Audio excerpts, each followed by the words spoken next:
Preface and Introductory of Sree Krishna, the Lord of Love. Sree Krishna, the Lord of Love, by Baba Premanand Bharati. Preface. I beg to present this my humble work to the English reader. It is the history of the universe from its birth to its dissolution. I've explained the science of creation, its making, and its mechanism. In doing so, I've drawn my information from the recorded facts in the sacred books of the root race of mankind. Some facts and explanations are herein furnished for the first time in any modern language. This book embodies true Hinduism. If read with an open mind, it will serve the reader with illumination and solve many a riddle of life, untie many a tangle of thought. I've spoken throughout from out of the depths of the ages. I've thought absolutely in Sanskrit and expressed myself in English, an imperfect medium for expressing Sanskrit ideas. My object has been to impress my readers with the substance of Hindu thought in all its purity. This has not been done before, even by Hindu writers on Hindu religion and philosophy.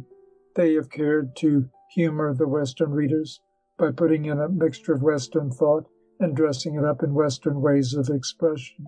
I have not done so, because I know that in reading an Eastern book, the Western mind wants purely Eastern thought, impure Eastern dress. This will afford all soul-hungry readers with enough healthy food and drink. The first part of the book contains the food, the kernel of the soul, coconut. The second part, its sweet milk. The third part is from Krishna himself. It is the purest nectar of spiritual love. Let the reader open his heart to it, and I'm sure it will fill it with ecstasy. The soulful reader will thrill with the joyous vibrations of every sentence of the messages and revelations. The belief that our life begins with the birth of this physical body and ends with its death is the worst superstition, because it is the worst obstacle in the way of our soul's unfoldment. This life has sprung from eternity. It draws its breath in eternity and is finally absorbed by eternity, which is absolute love. To know that we human beings were never blessed with greater powers than we possess in this age is the saddest of mistakes. To believe that we were once as great and powerful as divine beings and that we can recover that greatness and those powers is to believe in the actual potentialities of the human mind. This life can be made one long ecstatic song. This life can, if we take the trouble to make it, be made the source of joy to ourselves as well as to all around us forever and ever. It can even attain to the essence of Godhead from which it has sprung by developing uninterrupted God consciousness. We all are idolaters. Some of us worship idols of divinity. Others worship idols of matter.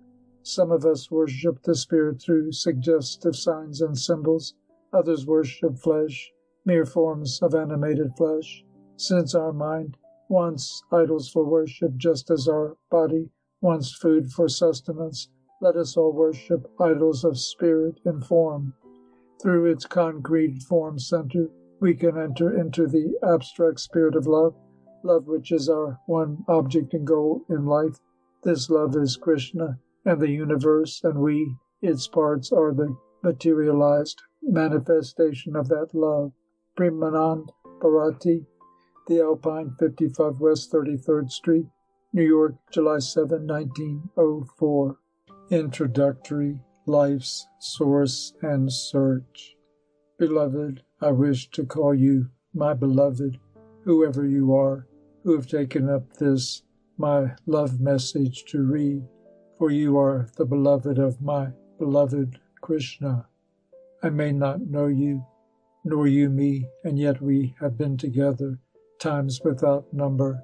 Yet we have loved each other with the truest, the purest, the sweetest love, again and again, when we lived in love, when we had our being in the ocean of love, when we were awake in the consciousness of the one essence which ever pervades us all, love.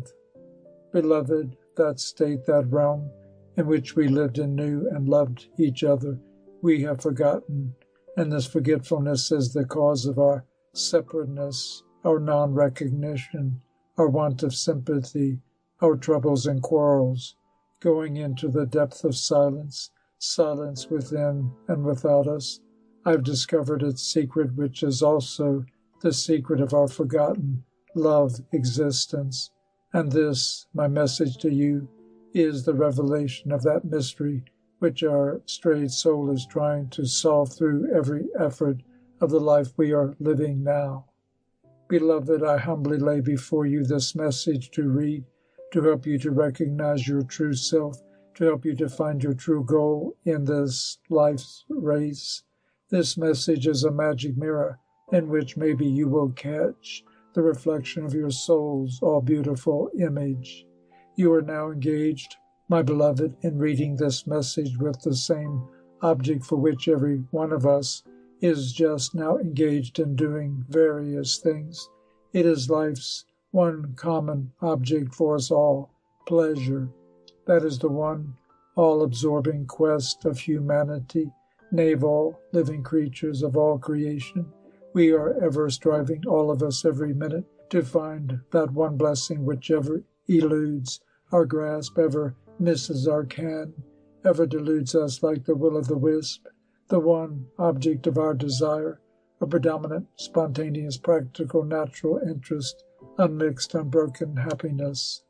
Known only is this quest for happiness ever present within mankind, but also in lower animals, and even in every phase of nature, more or less pronounced or discernible. Every manifestation of nature, man or beast, bird or tree or plant, is ever endeavoring to adjust a state of internal disorder and disturbance, ever endeavoring to bring about a sense or instinct of that harmonious equilibrium which we call full satisfaction, complete contentment, absolute happiness. Now the question may be asked, why is this universal quest for happiness? How is it that every man or woman or child is every minute seeking some sort of happiness or other? The Hindu sages have answered this question to the satisfaction of all intelligent human beings. Why is this eternal search for happiness? That answer is, because the whole universe of which we are parts has come out of that eternal abode of happiness called bliss, where it had dwelt before creation like a tree in a seed, and the memory of which dwells still in the inner consciousness of all created beings, though it has dropped out of their outer consciousness. That abode of happiness is called the abode of absolute love. The Hindu calls it Krishna. The word Krishna in Sanskrit comes from the root karsha, to draw. Krishna means that which draws us to itself, and what in the world draws us all more powerfully than love. It is the gravitation of the modern scientist. It is the one source and substance of all magnetism, of all attraction, and when that love is absolutely pure, its power to draw is absolute too. In seeking even material pleasure or happiness through life, we are ever seeking this absolute bliss, only most of us do not know it. The man who devotes his heart and soul to acquiring wealth is in fact but striving to attain this blissful state. For what does the would-be millionaire work to make the million, but to secure pleasure, the pleasure of good eating, good drinking, good living, good enjoyment, to be happy? He makes the million, but the happiness which he secures by securing the means of pleasure, by enjoying the pleasure themselves, is not complete. He still feels some void in that happiness, something still wanting of those pleasures to make him fully happy. He therefore piles up more millions. He plunges into newer pleasures. He leaves no stone unturned to find the material objects which will add to his pleasure. And when he has secured all these objects, and enjoyed them, he finds himself exactly at the same place where he was before. There is something still wanting to make him completely happy. Finding no newer objects which are likely to add to his happiness, he occupies himself by enjoying what he has already enjoyed over and over again. That is to say, he goes over again the same round of pleasures, to delude himself into the belief that that is the best happiness allowed to mortal man. But the delusion is temporary and far from complete. The longing, the search for something still wanting is present all through that delusion, something unknown but which he thinks he might know and recognize if he once found it, but alas, he does not. Poor man, he does not know the secret of true happiness, the happiness which is complete in itself, which never ends, which once secured never falls short or vanishes, which flows from within the heart through all the channels of the body, out through the pores of it in a continual stream of ecstasy. He does not know that this thing, this unending happiness, is not to be found in material objects, that it cannot be secured by the means or by the instincts of the physical senses, which cognize only material objects. And why is it that material objects fail to give us that true and absolute happiness, fail to satisfy the hunger of the yearning human heart for that unknown something which it feels somehow must exist, but which ever eludes its ken and quest, and which, alas, it does not realize that it once knew, that it once owned by right of heritage? The answer is simple and ought to be convincing to every thoughtful mind. The answer is, because material objects are changeful in their nature and principle, because being nothing but forms of changefulness, they do not possess this permanent, this unchangeable happiness to give it to those who seek to derive it from them. An object whose very principle is changefulness can afford nothing which is not changeful in its nature. All the pleasures, therefore, that we derive from material objects must necessarily be changeful, which means short-lived, pleasures of short duration, broken pleasure, distinguished by the Hindus from unbroken pleasure, which, because of its unbrokenness and ecstatic taste, ceases to be called pleasure and assumes the name of bliss. The question now arises, where is this true happiness to be found, if it cannot be found in material objects? Some modern scientists call this unbroken happiness a delusion and a snare of credulous humanity. Modern science has done much, has done wonders in this Western world. None but a fool will deny the glory of its brilliant achievements. But even among those who admire the wonderful progress of modern science, if there be one who fails to find anything in these products of science which is in any way likely to contribute towards the attainment of contentment by the human mind, that person need not necessarily be a fool. Modern science has excited our wonder, but has failed to make us either contented or happy. Contentment and happiness, which are our eternal quest, the one object of our life, the one goal to which all creation is running in a blindfolded race, it should rather be claimed for modern science that it has made its followers outward-looking. It has produced conveniences and comforts of life which have made all people hanker for them, and many, failing to secure them, make themselves discontented and unhappy. Modern science, in a word, has served only to put obstacles in the way of our attempt to realize that one object of our existence, contentment, which affords true happiness. This leads me to repeat what I've just said, that no true or all-satisfying permanent happiness can be found in material objects, and hence the failure of material scientists to make humanity either contented or happy. Where is then this happiness to be found? The answer is within ourselves. It cannot be found in anything outside of ourselves. This continual stream of happiness is flowing at all times from our heart of hearts, all through our body, but we cannot perceive it or feel it, because our mind has been covered by the clouds formed out of our hankerings for material objects. Our desire for material pleasures is the only veil that shrouds this fountain of true happiness from our mental vision.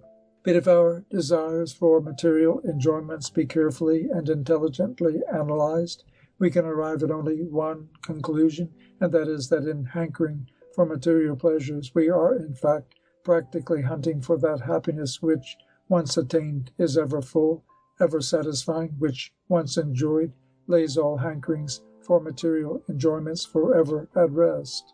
The fact of our material possessions and enjoyments ever leaving within us a wish, more or less pronounced, for something still more enjoyable, still more pleasurable, is the most direct proof that we are in quest of something which material objects cannot supply, and the fact of this quest being present in all human souls, in all their thoughts and actions at all times, forces us to the irresistible conclusion that we once knew or had a taste of the thing we all are eternally searching for, and that having lost it, we are ever endeavoring to regain it, its absence having rendered us as unhappy and restless as a fish out of its element. This lost object, this once enjoyed state of the human soul, now absent but ever longed for, is Krishna. It is Krishna, perfect state of love or bliss, that is ever drawing us to itself. This Krishna was once our home, when this creation, of which we form but atoms, slept for eons unnumbered in the bosom of Krishna, forming but a part of his will.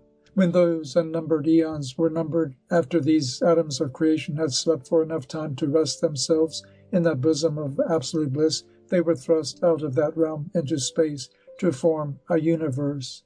They first manifested themselves as universal consciousness, which, wanting to be conscious of something, developed into ego, and ego developed into the mind, as no ego is possible without the faculty of thought, which is the mind's function, and as thoughts are not possible without objects to think upon, the 5 fine objects, namely sound, touch, form, taste, and smell, came into existence along with their gross counterparts and compounds. I mean the 5 elements, namely ether, air, fire, water, and earth, while the mind's channels of communication with these fine and gross forms of matter were developed simultaneously, namely the 5 cognizing senses, power of seeing, eye, power of hearing, ear, power of smelling, nose, power of tasting, tongue, power of feeling, skin, with the 5 working senses, namely power of speaking, vocal organs, power of holding, hands, power of moving, feet, power of excreting, and power of generating. Thus, from Krishna to earth, Krishna's will took 24 steps to assume the form of the universe, and myriad steps more to divide the universe into earth, heavens, stars, planets, sun and moon, man and beast and bird, trees and shrubs and grass, mountains and rivers, which go to make it up. But every particle of this cosmos is conscious directly or indirectly in every point of the home that it has left, the absolute state of bliss it once has soaked in, the incomparable nectar which it has once tasted. Yes, that memory endures, the memory of that love absolute is the cause of all discontent, of all dissatisfaction, of all strife and effort, of all ambition and achievement. It is the cause as well of every philosophy and transcendental thought, of moral and spiritual uplifting, and of developing the human into the divine.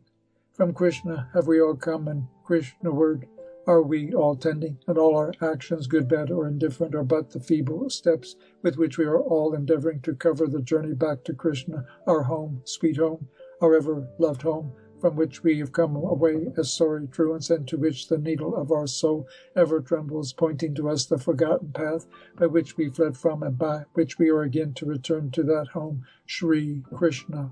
God is formless and has a form. Thus Krishna is the object we are all seeking. Through every wish and every act, every moment of our existence, we are seeking Krishna. He is the interest which makes life interesting, the one interest which makes life worth living. He is the element of sweetness and the grossest pleasure. He is the highest beatitude which the pure soul attains to. The lover of good eating cannot keep on eating forever to sustain the pleasure of that good eating produces. If he did, he would die. The sensation of eating endures as long as the food is on the palate, but the mind alone is the enjoyer of that sensation. The mind alone likewise enjoys the pleasure of intoxication, which the driest and highest priced champagne can afford. A little while, and the pleasure of the daintiest of food and the most delicious of drinks is over, giving place to the pain of its loss, and the restlessness and search again for such pleasure. The man who has solved the mystery of true pleasure, that needs no re-eating and re-drinking to keep itself up, does not seek to find it in any food or in any drink, or in any form or means of material enjoyments, knowing that it is the mind alone affected by material objects that cognizes pleasure or pain. The pleasure or pain which the mind feels on being brought into contact with the thought or influence of material objects is derived from those objects themselves, and so long as the mind is habituated to draw pleasure from such objects, it cannot become in for some sorrow too, for objective pleasure is short-lived, and its cessation is sorrow in the least pronounced sense. But we all want only pleasure or happiness. We hate pain or sorrow in any shape. If that is true, and nobody can say it is not, then what we practically want is eternal, unending pleasure. But we seek to find it in objects whose very constituents partake of changeful materials born more of pain than of pleasure. If we can make the mind dwell upon some object which is eternally lovely and lovable, nay, even if we can imagine such an object, mentally create such an ideal object, and concentrate our mind exclusively upon it, then we can have a taste of that unending happiness which we all are seeking in vain to find in material objects. Then, dwelling on this changeless idea, the restless mind becomes fixed and calm, and calmness of mind being happiness, the mind is thus made happy by itself. Then it has known that happiness lies within itself, and within means, independent of any concern with outside objects. Then it finds that the coarsest meal gives as much pleasure as the daintiest of dinners, and that Adam's ale is a more delicious drink than the highest priced champagne. It has then learned to drink the champagne of the soul, the least taste of which makes one think the taste of the most delicious wine and food to be all tasteless. For from such transcendental nonsense, as the materialist would call it, let us come down for a while to analyze matter, the God of the materialist. Let us for a while examine the making and the mechanism of the universe, and try to trace in the grossest matter the existence of this perfect love or happiness. I've already told you of the making of the universe, that it is made up of 24 principles, namely love, universal consciousness, ego, mind, the 10 senses, the 5 objects, and the 5 elements. I've also told you very briefly the process of creation from love to earth. I need not tell you that every succeeding principle, as it is developed, contains the preceding principle or principles. A grain or earth, therefore, is as good as the whole universe in regard to its composition. There is but this difference between the universe and an atom of it, that in the universe all the passages of its 24 principles are fully opened, while in the atom all these passages are closed. But motion is the principal law of creation of all creation, as every particle of it is ever moving in the form of change. The atom of earth, which is the smallest form of moving manifestation of love through finer and grosser matter, moves backward now through grosser and then through finer forms of love manifestations into the ocean of love again, from which it had originally started. The process of this backward motion of material atom is the opening of the passages of its composing principles through repeated reincarnations. To develop from a grain of earth into a blade of grass is the first step, in which only one passage, that of feeling, is opened. The blade of grass draws by the opening of this passage juice from the earth for its sustenance, upward through myriad forms of life, shrubs, plants, vegetables, trees, lower animals, etc. That atom travels to develop into the first savage man, in whom the principle called mind is for the first time opened, and along with it are opened the passages of ego and intelligence, called intellect, in individual souls, for all these 3 principles are close co-workers. The most important stage of evolution is man himself, for in man alone are the passages of all these 24 principles more or less open, and hence it is that man is called the miniature universe. From savage man to civilized man, from civilized man to religious man, from religious man to spiritual man, from spiritual man to perfect, all-loveful man. The process involves again innumerable incarnations. It is the perfect, all-loveful man that reaches the original starting point and merges in the ocean of love called Krishna. I am now about to put before you a proposition which at first sight may perhaps shock you, but I assure you that if you can manage to get over the first shock by the aid of an open mind and calm consideration, you may find that proposition to contain the truth, the whole truth, and nothing but the truth. My proposition is this: if this formful universe, if that word may be allowed, formful in every detail, has come out of God, or Krishna, or love, can it be possible that that source of the universe is perfectly formless? If formless, whence have these form manifestations of that formless deity come? How can forms come out of anything void of all forms? That is a hard nut to crack for Western theologians, while material scientists do not care to call that a nut at all, for they have learned to see nothing beyond matter. I want you to think over this question with a view to draw the right deduction. Meanwhile, I beg to submit a few suggestions which may be of help in drawing these deductions. Forms coming out of anything formless is as absurd to common sense as it is to higher, otherwise called divine or spiritual science. Therefore, the producing cause of the universe, the first principle, is not formless, but has a form. It has even a form like the form of a man, a form most perfect in every feature, a form of which the most exquisitely beautiful and divine human form is but a coarse, crude counterpart. Man has been made after the image of his Maker, says the Bible. The idea has been borrowed from the Hindu scriptures, which in their principles are nothing if not scientific in propounding principles. The Veda says that the Supreme Deity is both formless and with form at the same time, just as the sun in its orb is the concrete center of its abstract infinite self in its manifestation of light and heat, so is the Supreme Deity, of which the sun is but a physical reflection, the concrete center of his abstract infinite self, of his effulgence called love, which pervades the whole universe and all space as the basic principle of all existence. As the sun, the orb, taken together with its light and heat, should be called the sun, and not the mere orb should be called the sun, so Krishna, the Supreme Deity, should be taken together with his central form and his all-pervading effulgence, love, to be called Krishna. It would be as wrong to regard the orb only as the sun, that is, the orb minus its effulgence and heat to be the sun, as to regard this form of Krishna, the center of himself, minus the effulgence, all-pervading love, to be Krishna. Thus Krishna, like his physical light reflection, the sun, is infinite, even though he has a finite-looking form center. The fear entertained by most people in the West that the form carries with it an idea of finiteness is not true in regard to Krishna's form. Not only is Krishna infinite in his effulgence, but the image of his central form dwells in every particle of that effulgence called love. Besides, nothing in this universe is finite. I shall, in succeeding pages, try to prove to you the fact that the Supreme Being has a concrete-looking form center for two reasons. One is to support the proposition that no form can come out of anything formless, and the other is that all forms in creation, from a blade of grass to a divine man, are more or less imperfect manifestations of the central form from which they have sprung. From the blade of grass upward, the process of evolution discovers more and more outward resemblance and inward affinity to the form and attributes of the author of the universe. Hence it is true that man is made in the image of his Maker.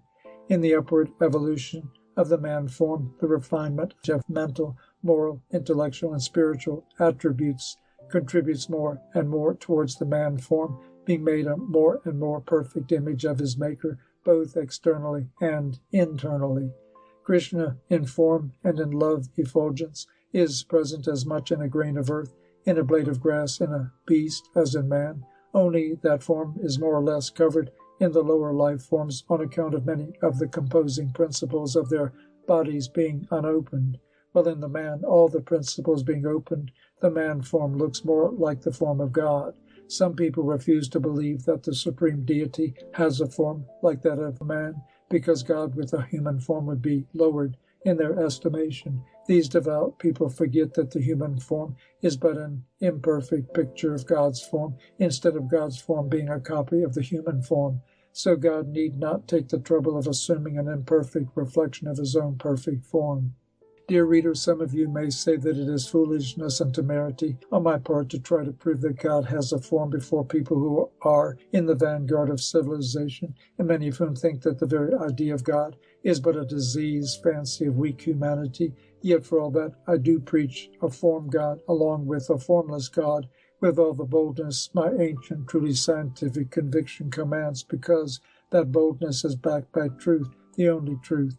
You here in this country are all of you great lovers and admirers of science. You want everything to be scientific in order to be acceptable. The food you eat, the air you breathe, the medicine you use must be scientifically supplied and applied. But if you want science in everything, why do you not demand science in religion? Why is your religion so unscientific? Forms coming out of a formless God is the most unscientific assertion imaginable. The root of this belief in forms coming out of formless is buried in the conceit which the new civilization has developed in its average votary. People here do not care to bow in reverence to anything that has a form. Hence is a formless deity so readily believed in. If God had a form, they say, he would be human, and therefore not worth worshipping. Nor do they believe in making an image of God or bowing to it. They will bow to man, they will idolize man, but not God. Every man here idolizes his lady love, and every lady idolizes her lover with more or less abject worship. They will worship the picture of a lover or a lady love day and night, but they will not worship the image of God, even in a picture. They will pay homage to a moving form of wealth or physical beauty or sensuality, but hate to think of, much less worship, an image of God. They are worse idolaters than the Hindus, whom they affect to hate as heathens. They worship idols of money and human flesh. The Hindus worship idols of God. They worship material forms of mere matter. The Hindus worship sanctified forms of the divine spirit or its attributes. Let them raise their standards of idol worship first in order to be worthy to talk of the purely transcendental idolatry of the Hindus. The Hindus rarely paint a picture or carve an image of a human being. A human being is not worthy of it except a saint or a guru, spiritual guide, but they paint their God and make his image and worship it with all internal and external homage. We are all denounced as idolaters, but we are idolaters today in spite of all the influence of civilization and Christian bigotry brought to bear upon us, as good idolaters today as we were 10,000 years ago. The idols and idolatry of ancient Greece, Rome, and Egypt have been swept away, but the idols of the Hindu God still flourish and will flourish to the end of time, as they flourish time out of mind. What is the reason? Whence is this extraordinary vitality of Hindu idolatry? Because it is not idolatry in the sense it is understood by civilized Westerners. We worship the images of the attribute manifestations of the one God, of the one deity, of the one supreme being who pervades the universe, who originally is with form and formless at the same time. We worship Krishna above all, in his image as he manifested himself and walked on earth among men 5,000 years ago. Krishna, whose miraculous deeds of love, power, and valor no incarnation, either in the West or in the East, ever could enact or even imitate before his time or even after his ascension to heaven up to today. We love this Krishna, the seed and soul of the universe, the basic principle of creation. We believe in him and in the potency of his name. Love him, dear reader, because he loves you more than anyone you meet here on earth. My Krishna bless you all. End of introductory. Sections 1, 2, and 3 of Sree Krishna, the Lord of Love, by Baba Premanand Bharati. Section 1, the Concrete and Abstract God. See you that sun, beloved reader, shining radiant in the blue space above? Ancients worshipped it as a god, and the Hindus, the most ancient of all peoples, worship the sun as a god still. With joined hands filled with flowers and water and trembling with homage, the Hindus daily pray to this outer eye of the deity, this parent of all light and nature. O thou parent of the three worlds, I meditate upon thy power divine, which directs my intelligence. Praise the Brahman morning, noon, and evening as he bows in all reverence.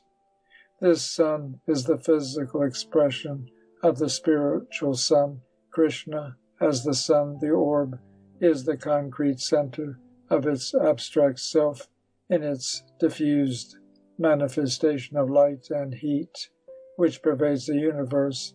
So this, the spiritual sun, Krishna, the source of the sun, is the concrete center of the diffused effulgence of his body, which pervades even the sunlight and its heat.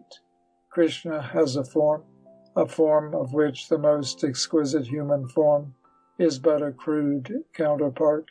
The effulgence of Krishna's body is the substance of all space and creation. This effulgence Krishna, with form Krishna for its center, from which it radiates, is love. As the physical sun's effulgence embodies or is coexistent with heat, so the spiritual sun's effulgence embodies and is coexistent with intelligence. This coexistent absolute love and absolute intelligence forms the being of this creation. Krishna is therefore called the embodiment of being, intelligence and bliss, or life, truth and love. Every particle of this radiance of Krishna's form body is not only instinct with these three attributes in one, but has within it the germ of Krishna's form and power. The belief that the first cause of the universe has no form is based partly on error of its conception and upon ignorance of the laws of nature. It is a delusion to think that all forms are human, material, and finite, and that to acknowledge that this Supreme Being has a form is to take away from him his absolute divinity, spirituality, and infinity. That which is not in the seed cannot appear in the tree which comes out of it, says an aphorism of the Vedanta philosophy. This being an undeniable truth, even from a common sense standpoint, it may be asked, if God is formless, and if that formless abstract God be the source from which the universe has come, then how can that creation contain any form? If man's creator is formless, to put the question in another way, wherefrom has he his form? If God has no form, then he can have no idea of form, and having no idea of form, how can he then create form? For creation is but expansion of idea. Creation has sprung from God's will, says the Holy Bible, as also the Veda. These tell us, and both the Christians and the Hindus are agreed on this point, that God has a will. What is will?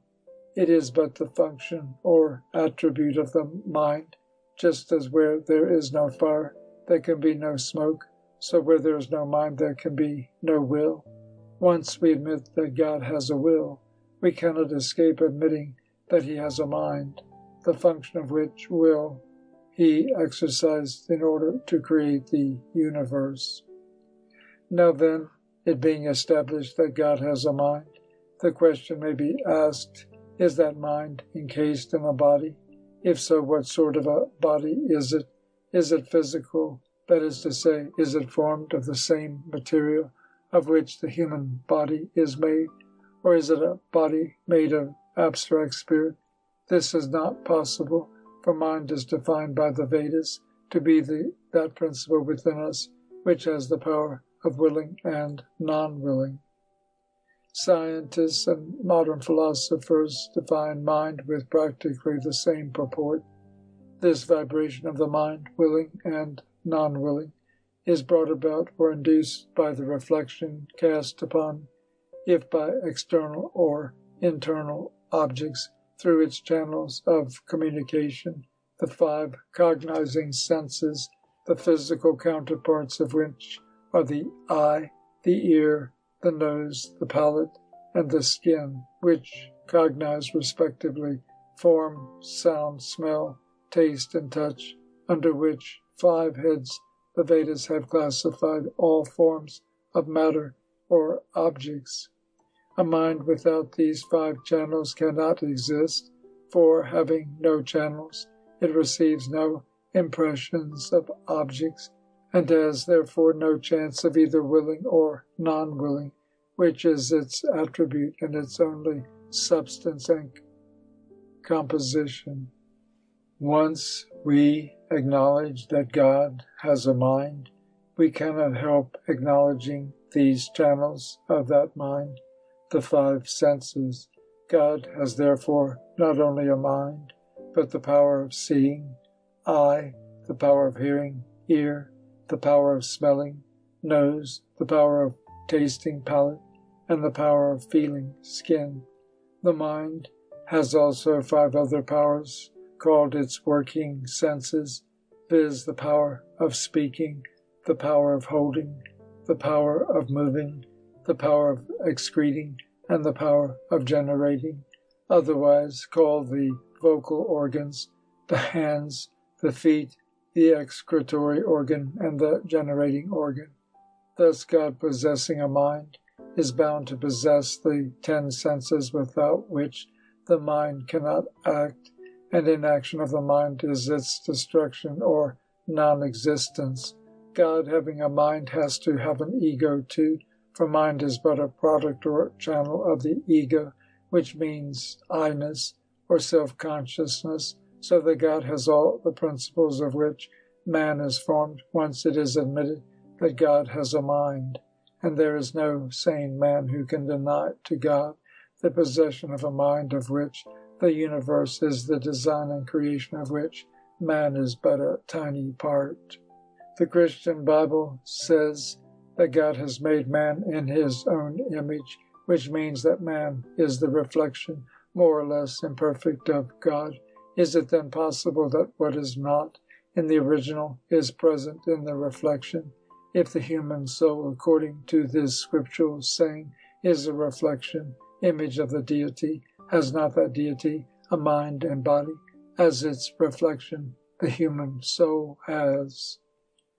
The answer is, it has only the divine mind, being consummately pure in its state and perfect in its working, is absolutely powerful to create, preserve, and destroy, and the body in which the divine mind is encased is composed of a substance not of any material make. But what does this body of God look like? Is it like a human body? The answer is yes, but of a perfection of shape, symmetry, and beauty with which no human body can be compared. It is the original body, of which the human body is a poor imitation. The question will be asked, has God then as good a finite body as any of us? The answer is no, in capital letters. God's body is no more finite than the human body is. There is nothing in nature which is finite, not even a blade of grass or the tiniest speck of earth. All is infinite, all that you see around you or perceive within you. There is no such word as finite in the dictionary of nature, in the lexicon of creation. All that looks ever so small and circumscribed to the fleshly eye of ignorance is vast and endless to the eye of spiritual wisdom. All that to the physical sight is limited in shape and life is before the vision of the soulful student of creation's mysterious laws, limitless beyond grasp. Take a grain of earth and try to trace its origin by the light of the discoveries made by sages who probed into the inmost depths of nature with the needle of pure spiritual concentration, and you will find that the grain of earth has sprung from water, water from fire, fire from air, air from ether, and ether from sound, sound from mind in its effort to cognize outside of its objects projecting from within itself. Mind from ego, ego from consciousness, and consciousness from the infinite love ocean, the basic principle of creation. Can you call this grain of earth finite by any means or chance, especially when you come to know the mysterious laws by which that grain of earth develops into a blade of grass, and then through myriads of reincarnations of different life forms goes back and merges into the ocean of love from which it had originally sprung? From love to earth, and from earth to love, thus is made up the circle of creation, and every point in its circumference is but a moving phase of the infinite in manifestation, man being but a stage in the upward evolution of the atom or a particle of earth, and his soul being a part of the universal soul, a wavelet of the love ocean. He is as immense in every way as the universe itself, as infinite as the essence of infinity. His form is but the center of his abstract self, called soul. This form is concrete-looking, but it is so only to the circumscribed vision of the fleshly eye of ignorance. The body of the Supreme Deity, Krishna's body, is concrete-looking, like man's, but infinite in the expansion of its radiance, or real self, just as, to repeat the simile, the orb of the sun is the concrete-looking center of its abstract self in the manifestation of its light and heat. The orb, its radiance, and its heat must altogether be called the sun, and not the orb alone. Krishna, the spiritual soul of the sun, as well as of the universe, has likewise a form center from which radiates to limitless infinity his effulgence called absolute love, which pervades all creation and space. This body of Krishna, the parent cause of the universe, is made up of concentrated absolute love, and is the home of the very finest ideas, potencies of the sense principles and the ego, mind, and intellect, which form the main factors of creation. The beauty of the body of Krishna changes like the shifting colors in a kaleidoscope into more and more soul-entrancing loveliness at every second, for it reflects the concentrated beauty and sweetness of the whole universe, charms warring with charms for supremacy, bubbling foam and froth of the sweetness of the nectar of love. Section 2. The Science of Creation. It is an intelligent conclusion to draw that the imperfect form creations of the Creator reach a perfect stage or center towards which all imperfections converge in order to reach perfection. That center does exist. That stage is the stage by the standard of which all imperfections of things and phases in nature are known and judged. That center is the Supreme God Himself, Krishna. Krishna, both concrete and abstract, has three main spiritual attributes: love, intelligence, and light. Love is the first attribute and the cause of the two others. As the sun, the orb, and its effulgence, to once more repeat the analogy, are one and the same thing, as the flame and its light are one and the same thing, as without the sun there can be no sunshine, as without the flame there can be no light. In other words, as light is inseparable from both the sun and the flame, so Krishna, though he has a form as finite-looking as a human form, is not only infinite in his all-pervading radiance, but that radiance is inseparable from his finite-looking form center. As sunshine, again, is inseparable from heat, so the effulgence of Krishna's central self is inseparable from intelligence. This universal, all-pervading intelligence, again, is inseparable from existence or being, otherwise called life. These three absolute spiritual attributes form Krishna's body, both concrete and abstract. Thus, both the concrete and the abstract Krishna are the embodiment of bliss, intelligence, and being, which are coexistent and interpenetrating. Before creation, then, there was nothing but this Krishna, the three absolute spiritual attributes in one substance, so to speak, for Krishna, or Para-Brahm, cannot be called substance, and yet there is no word to indicate it. As mosses formed out of water float on the surface of that water, soaking in it, so does creation, springing out of this bliss, intelligence, and being, the all-pervading abstract self of Krishna, float, soaking in it. Let us try to understand the mystery of the birth of this ever-changeful material creation from its eternally unchangeable parent, the concrete and infinite Krishna. I've already said how every atom of this creation is composed of all the 24 principles, and how in its backward motion to return to the first or primal principle, that atom opens one by one the passages of these principles, and how, when it develops into man's stage after passing through innumerable life forms, in the course of its evolution, it opens the passages of all the principles more or less. It is the opening of these passages of all of its composing principles in the man stage of the atom that makes it fit to be called a miniature universe, for through these openings it communicates more or less freely with the all-pervading principles of the universe.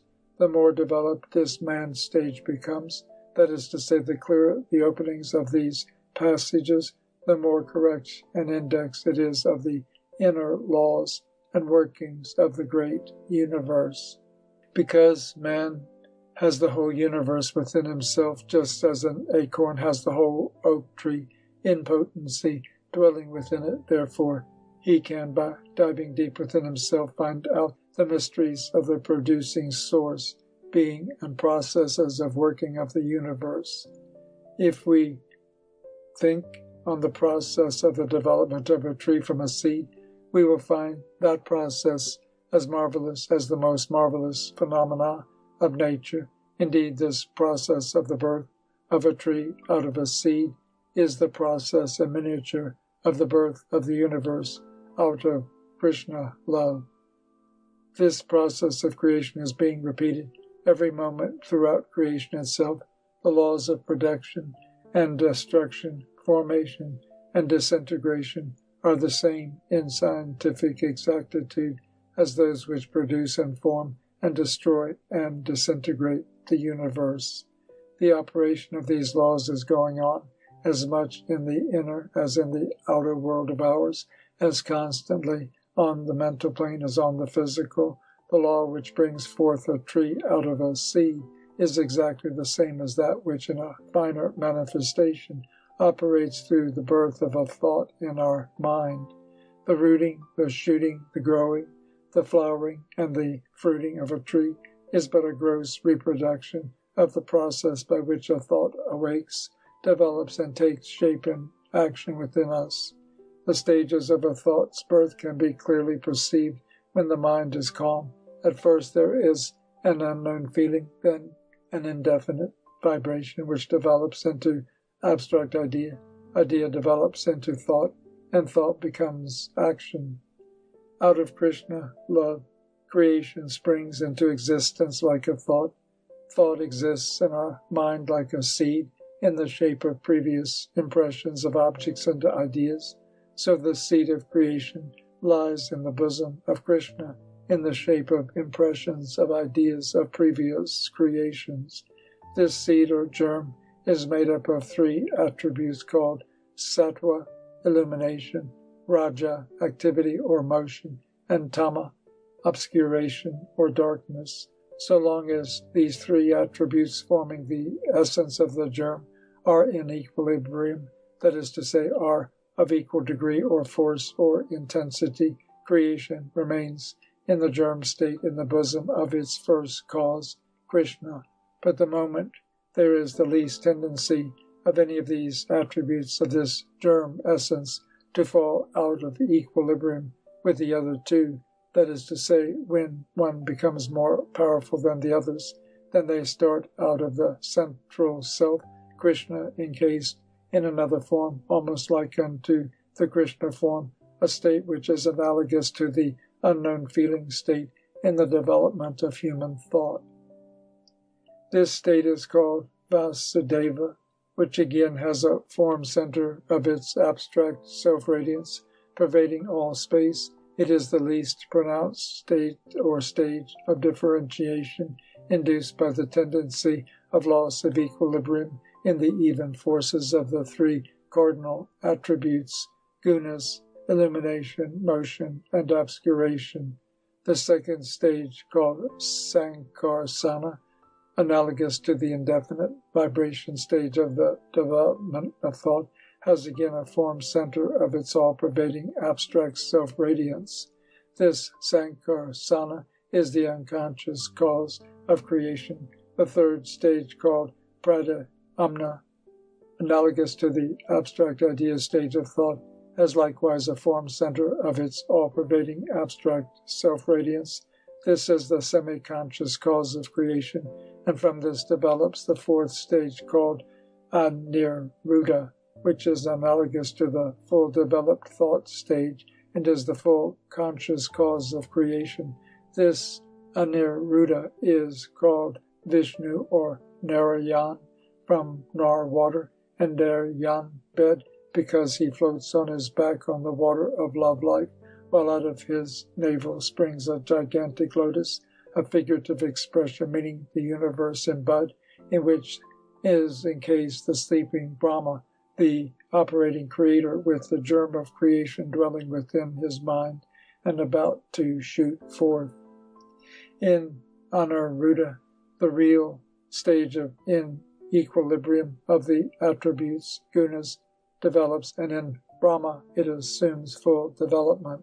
With the opening of the petals of the mystic love lotus, Brahma awakes from his sleep, deep trance state, and unable for a moment to understand the meaning of the lotus bed or the water of life around, just as a man suddenly roused out of sleep is dazed and forgets to think and therefore feels stupid for the moment. He goes down through the hollow of the lotus stalk in order to find out the bottom of the lotus. He goes down, down, down, and at last finds its depth unending, bottomless. He therefore comes up to the surface again and sits down mystified when he suddenly hears a voice from the water, as it were, saying, Tapa, tapa, tapa, which means meditate, meditate, meditate. With the sound of that word, the meaning becomes apparent to Brahma. It means, why art thou looking outward? Look inward, and thou shalt know. Whereupon his eyes involuntarily close, and his mind becomes concentrated inward. Then he sees before his mental vision Aniruddha, Vishnu appear and say, O awakened one, know and remember that thou art Brahma, the Creator. At the very suggestion, he finds out his own self and exclaims, Oh yes, I am Brahma. Then Vishnu again says, Thou hast now to create the universe. Oh yes, he exclaims, as the memory of his function springs within him, I am to create the universe. But how? By meditating upon the former creation, as the memory of past creation, which dwells within thee, shall awake, creation will begin. With hearing begins action, and as Brahma concentrates his mind upon his former creation, its memory in time flashes through him, and with the flashing of that memory, creation manifests itself in the shape of earth and sky and trees and grass and ocean and rivers, and in time, beast and bird and man, all complete, just as a master painter first designs a picture in his mind and reproduces that design upon the canvas. Even so is the picture of creation produced upon the canvas of love life. Only the painter Brahma paints with the brush of his all-powerful mind force, which the moment the design forms in his mind is materialized into living substance. Section 3. The Steps of Creation. The Veda says that the universe is like a tree, that is to say, it is a tree, the roots of which are embedded in the unmanifested first cause, Krishna. Aniruddha is the seed, and Brahma is the first sprout. This analogy between the seed and the sprout, between Aniruddha, also called Vishnu, and Narayan, and Brahma, seems so perfect that it justifies the conclusion that the process of the birth of a plant is only an imitation of the process through which the universe springs into being.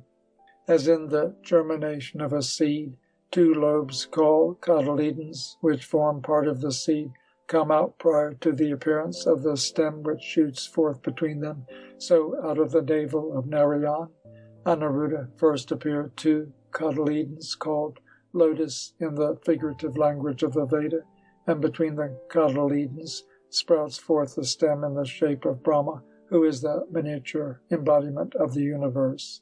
Before Brahma was born, Narayan created universal consciousness, which was but the manifestation of his own consciousness, called Mahat, which means immeasurable. Out of consciousness sprang ego, ahankara. Out of ego sprang mind. Out of mind sprang ether, akasha. From ether sprang water, Out of the friction of ether and water sprang air. This air, rising up from the ocean of water, with great noise, created by its friction with water flames of fire, illumining all space.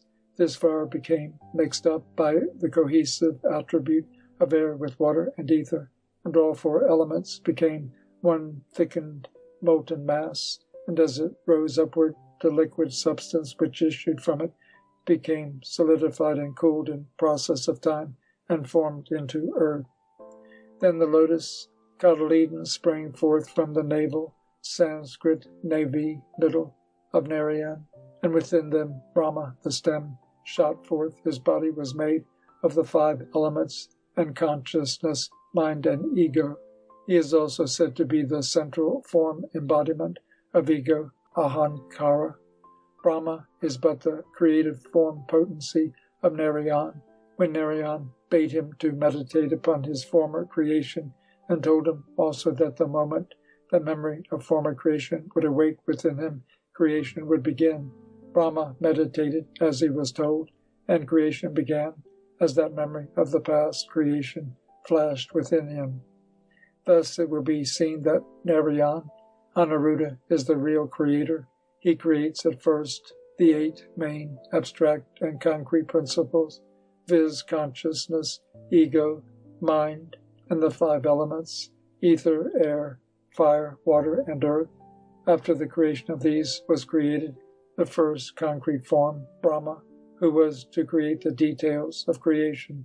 But even these creations were not the product of the arbitrary will of Narayan, though their expressions were subject to his will or mediumship. The seed bud of creation dwelt in the most mysteriously abstract state within Krishna, absolute love, a state so similar to that first principle that it would enter and merge itself in it. If we cut a seed in halves, we find in it not even a suggestion of the tree of which it is the seed. But if we plant it in the soil, the rudimentary form of the tree's organism, called the germ, asserts itself and creates its state of differentiation from its original state of homogeneity. So from the tendency of the least in equilibrium of the forces of the 3 cardinal attributes, sattva, raja, tama, which, having formerly attained equality of force, have lost their different individualities, and have become merged and transformed into pure sattva, illumination, springs the germ state of creation, and passing through its 3 stages, viz.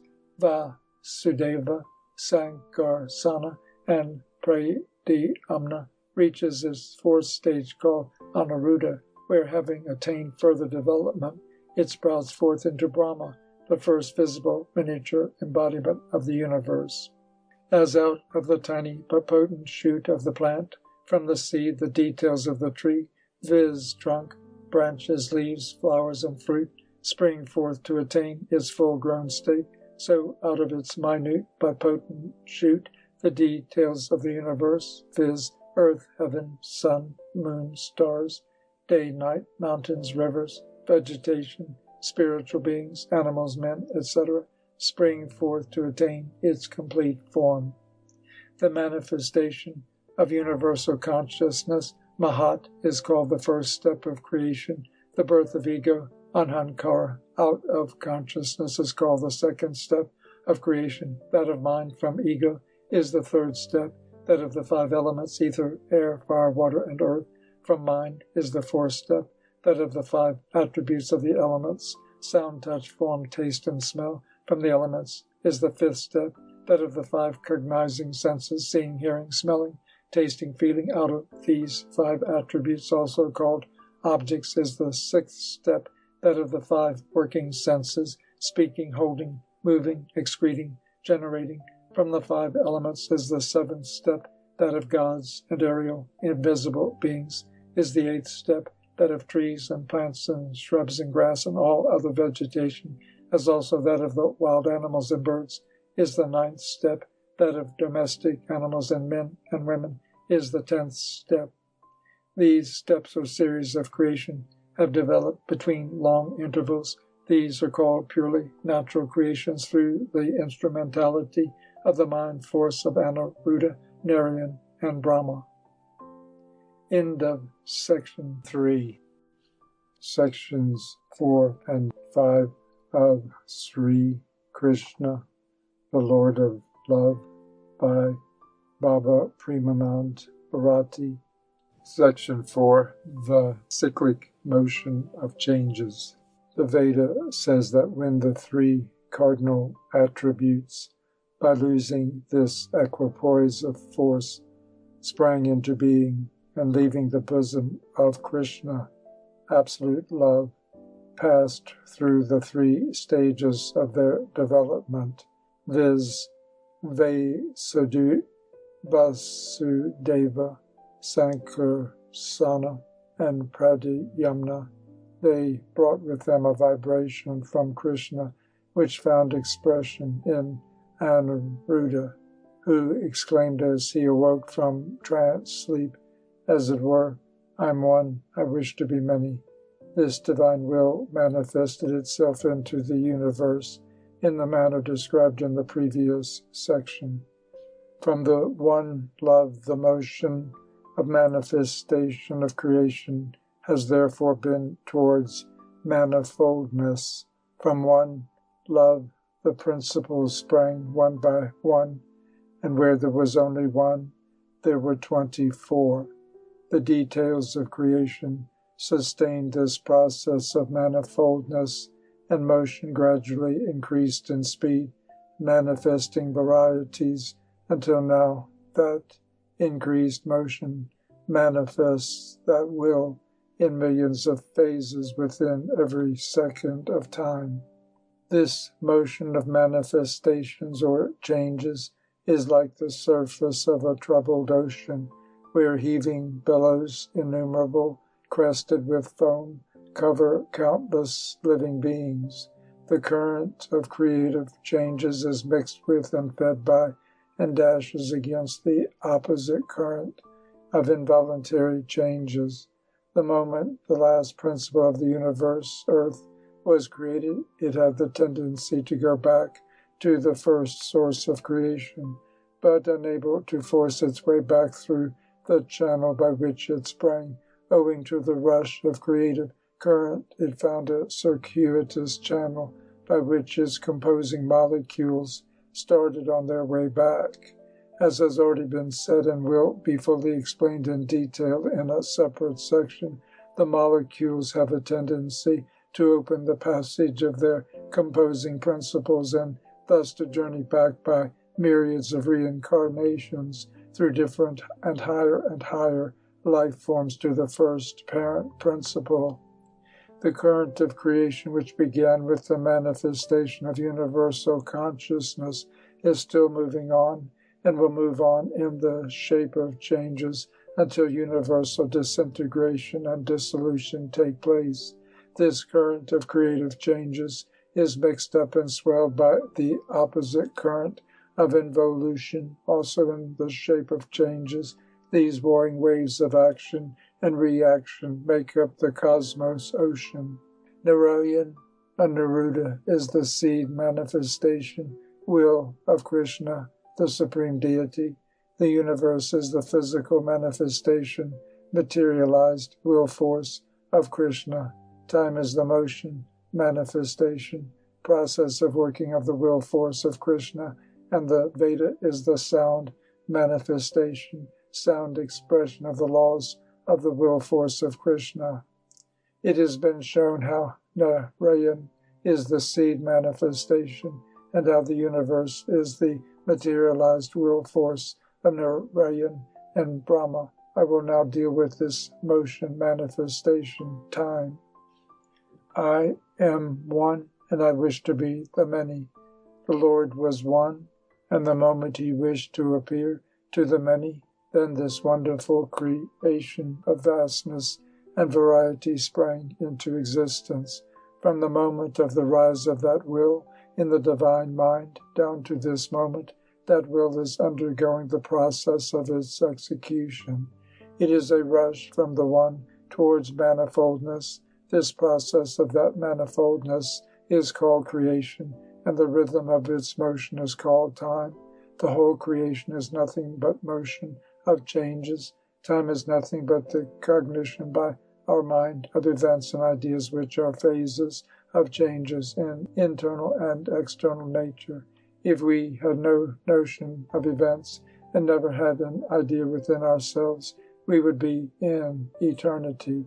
So long as we are conscious of the kaleidoscopic changes in us and nature, or are conscious of their impressions on our mind, we live in time, and the moment all impressions of the mind are obliterated and we become, through any process, unconscious of human and natural events, we lose all consciousness of existence.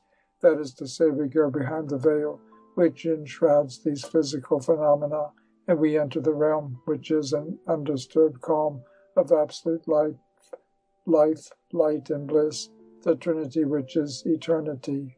These changes in nature and human society, starting from the beginning of creation, move in cycles. That is to say, they have a cyclical process of motion. In other words, some events, natural and human, that occur within a certain period of time are reproduced in their principal features in the next period of time of the same length. Creation proceeds towards ever manifold variety at this cyclic pace. The smallest appreciable cycle of nature's change process is the day. 24 hours, called one day, are divided into two parts, called day and night. One day is a cycle embodying natural and human events, which are reproduced in the following day, and so on, so that every day and night in their principal features are but a reproduction of the previous day and night. One day, therefore, is the smallest cycle of time for events are but the phases of natural changes, and time is but the cognition or consciousness thereof. The next cycle of time or events is the month, in which two events which occur within 28 lunar days are reproduced in the next 28 lunar days. These two events are the 14 days of waxing and waning moon, and the bright fortnight is the day, and the dark fortnight is the night of the month. The next larger cycle is the year, in which the 4 seasons mark the principal divisions of events, and are reproduced in all years in the self-same order, their uniform changes of weather and nature bringing forth fruit and crops.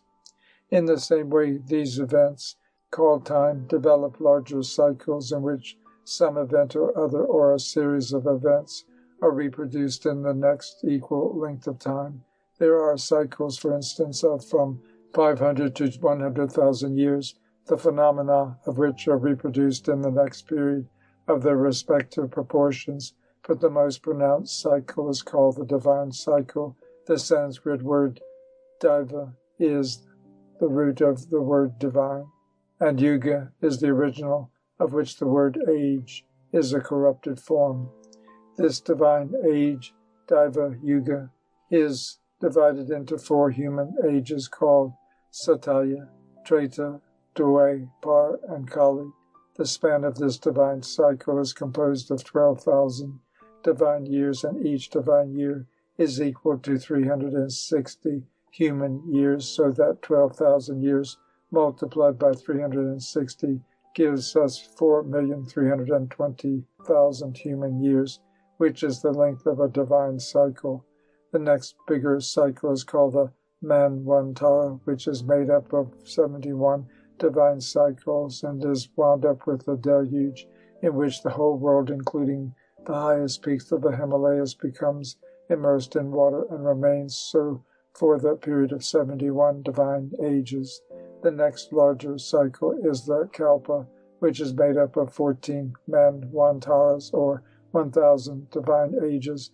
The next cycle, and the largest, is called Mahapralaya, in which the whole universe is destroyed totally, Krishna alone remaining, with his radiance filling all space, and 36,000 kalpas bring about this universal dissolution. Since the beginning of this kalpa creation, 6 Manvantaras, deluges, have passed away. Since the last deluge, 27 divine cycles have rolled away. This is the 28th divine cycle of which the first 3 sections, viz. The Golden Age, the Silver Age, and the Copper Age, have passed away. We are just now in the early years of the 4th section, the Kali, or Iron Dark Age. Section 5, the Golden Age. Creation begins with the dawn of the Satya Yuga, which is also called the Golden Age. It is the first part and the longest section of the divine age. The span of this age is 4,800 divine years, which being multiplied by 360 gives us 1,728,000 human years. It is the most spiritual age because of the 3 cardinal attributes, Sattva, Raja, and Tama, which govern and are the parents of the composing principles of the universe. The Sattva is predominant in its influence.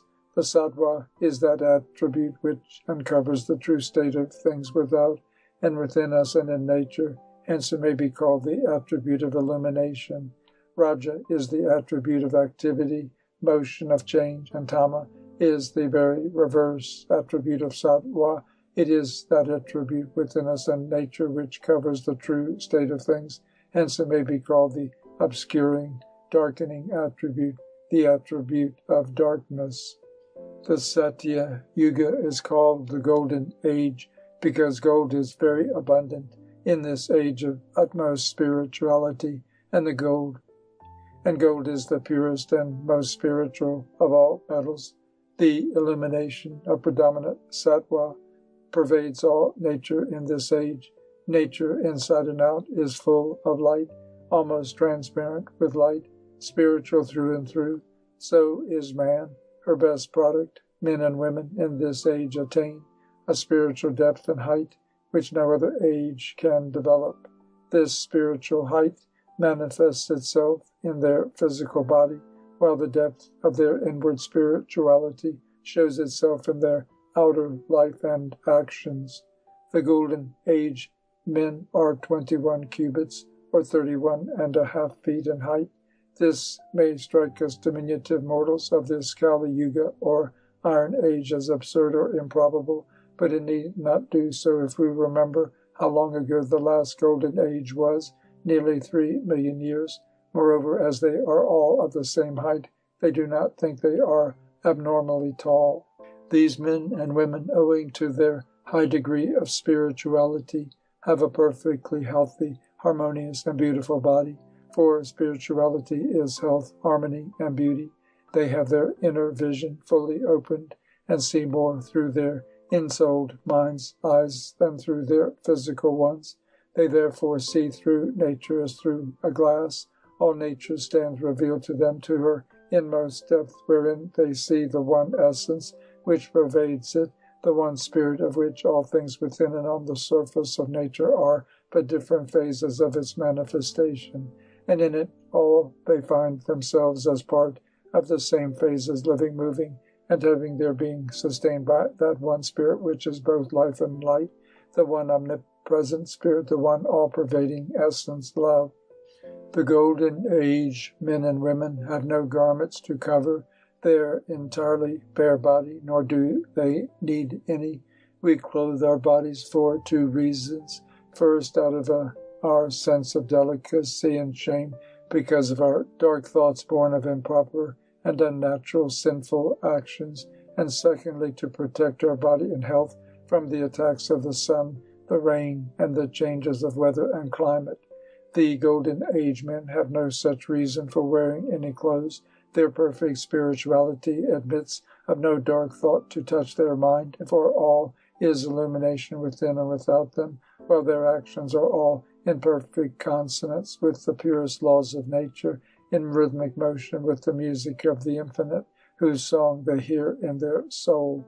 They may be called moving Vedas, walking wisdom and spirituality. The laws of the Veda form the mechanism of their mind, and it is these Vedic laws that move their limbs and prompt their words and actions. Their perfect spiritual health is proof against the hardships of weather, or rather there is no hardship of weather at all. The spirit of the age pervades all nature, of which the weather a phase. Even nature's forces are in perfect harmony with one another, for harmony is the very key note of the age. It is spring, sweetest spring season, all the year round, during night and during day, warm enough without heat, cool enough without being cold, breezy enough without being windy. Man and beast and bird and tree and earth and weather all are in harmony. Harmony, harmony, all is harmony in this blessed age. Man and woman have no need at all for sex. Life in the golden age, the ecstasy of the soul with which their body and being are filled, renders it impossible for even any thought of gross fleshly pleasures to enter their mind. The very drawing of breath is to them a pure delight, which any fleshly or objective pleasure of our day cannot dream of approaching. Life is lived then in its various depth, deep down through the mind, deeper down through the heart, deepest down in the depth of the soul. And when life is lived in such depth that surface is not needed or cared for, such a life does not require much material nutrition. It is nourished by the soul's all-nourishing nectar.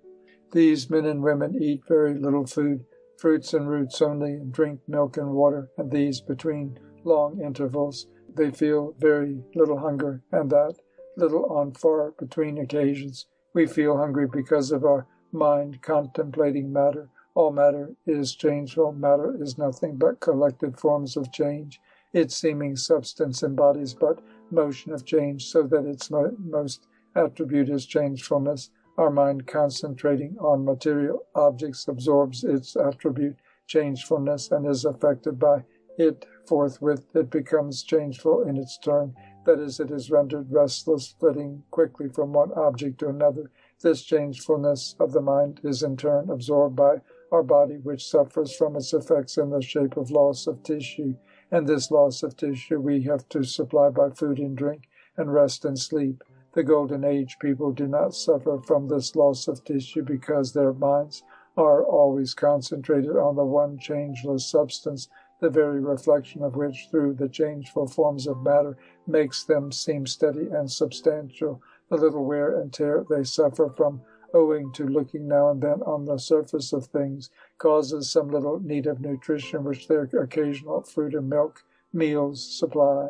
If they need little food, they also need little rest, and when they need it, they just lie down on the cool carpet of the fragrant grass, for they have no other bed than this, because in the Golden Age there are no houses whatever on the face of the earth. We build houses for the same reasons that we wear clothes, and these reasons are absent in the lives of the Golden Age people.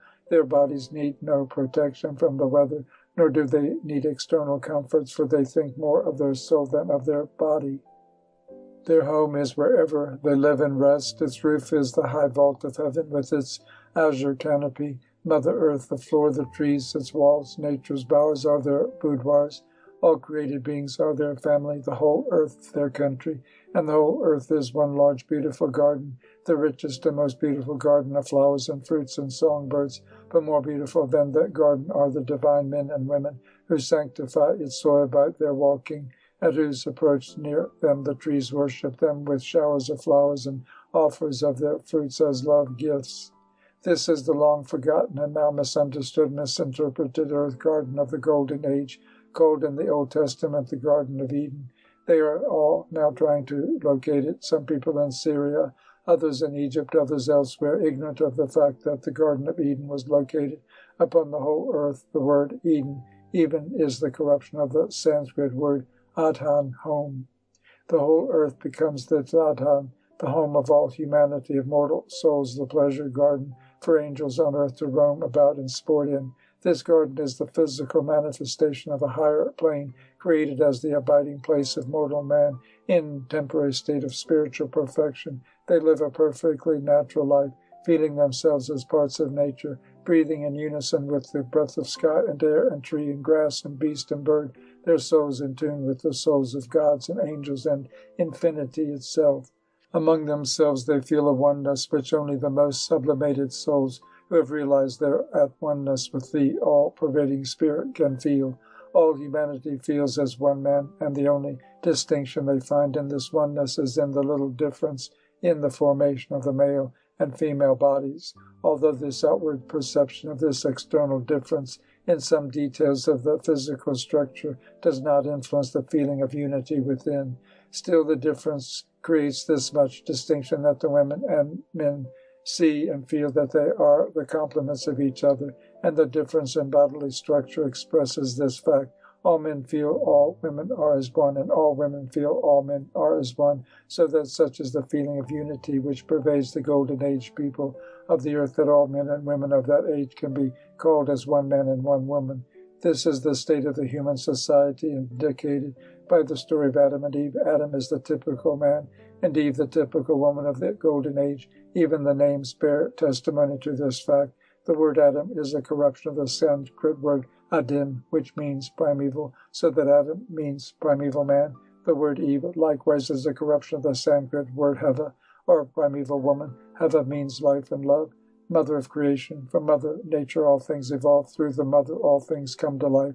Therefore is mother life. The life of all things is motherhood. Life and love combined is mother. Mother, it is the music of the spheres, life and love, the grandest sound, the music of the Creator, one grand chord in the music of the universe. Love and life, O blessed sound, the Lord's own music, sweet, profound. The spiritual beauty of these primeval people, the Adams and Eves, shows itself in their physical forms. Their physical forms, symmetry, and expressions are ideally beautiful. These fashion and shine forth the spirit of harmony which dwells within them. It may be in truth said of them that they are made in the image of God, and the truth of this statement grows upon us when we remember that they live and feel, that they live in the essence of love, live and breathe, and have their being moved spontaneously by the Spirit, which is the inmost life and force of all existence. This is living on the tree of life and eating the fruit thereof, mentioned metaphorically in the Old Testament. Love, universal love, unmixed, absolute love, is the only life. When we lose sight of this ideal, this substance of life, we fall. So long as our minds are filled from within with this love, this radiance of God, and we think, move and act by its influence and promptings, so long do we really live the life which is our real heritage from God. The Golden Age people live this life moved by the Spirit within them, the Spirit life that makes life an ecstasy unto itself. This life of joy absolute is illumined by its own light, by the aid of which they see all nature as through a transparent glass. They see everything with the ensouled mind's eye, not by the physical eye, for they live within that ensouled mind and rarely come out to the surface called the physical plane. When they do, they feel as if the experiences of that physical plane are, as it were, the experiences of a dream, while the experiences of the ensouled mind they feel as the reality, the only reality. I've already said that the three cardinal attributes, sattva, raja, and tama, illumination, activity, and darkness, are the joint parents of the principles which compose all creation. When the forces of these attributes fall into equilibrium, the dissolution of the universe takes place, and the equalized attributes merge into one another and become transformed into a substance quite different from their own. That substance is called Shuddha Sattva, pure illumination. In Sattva there is a mixture of some Raja and Tama. In Raja there is a mixture of some Sattva and Tama. Similarly, in Tama there is some mixture of Sattva and Raja. In Shuddha Sattva, the Sattva is free from the other two attributes. Krishna, absolute love, is pure Sattva. The equalizing of the forces of the attributes transforms them into pure illumination, no doubt, but the transformation is temporary. Krishna, absolute love, is permanent, purest illumination, but even the temporary attainment by the attributes of the Shuddha Sattva state makes them for the time being the same substance as this first principle and brings about their absorption into it as long as they keep in that state. This is almost exactly as the germ of a tree remains merged in and becomes part and parcel of the kernel of its seed, and as when the seed is put into the soil, the action of germination separates from that kernel the germ, which then grows into a tree. So when in time the forces of the merged attributes fall out of equilibrium by Raja activity asserting itself, they get separated and manifest themselves into the universe. At first the activity of Raja is feeble and Sattva predominates.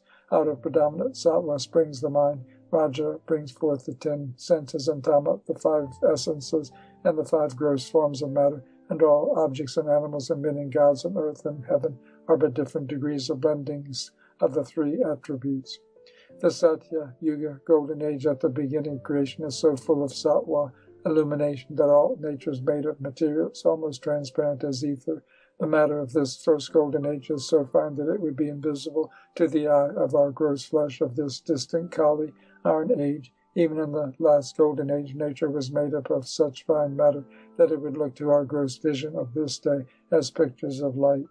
Why is nature in the golden age so ethereal? Because the attribute of illumination is predominant in that cycle. All is illumination within and without.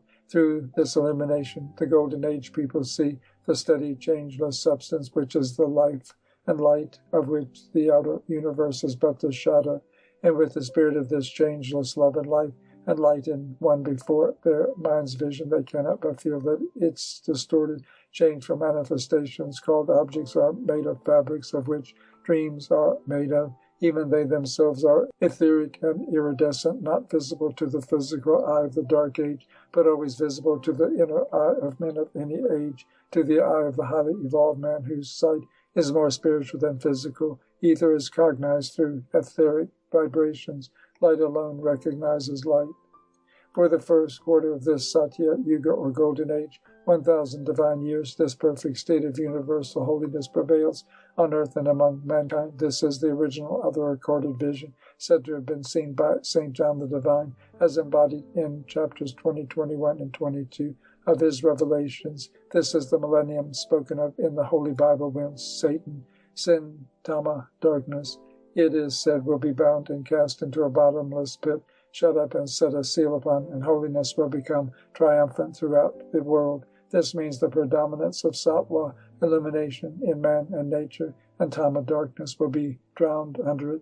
The people will live on the fruits of the tree of life in the essence of love.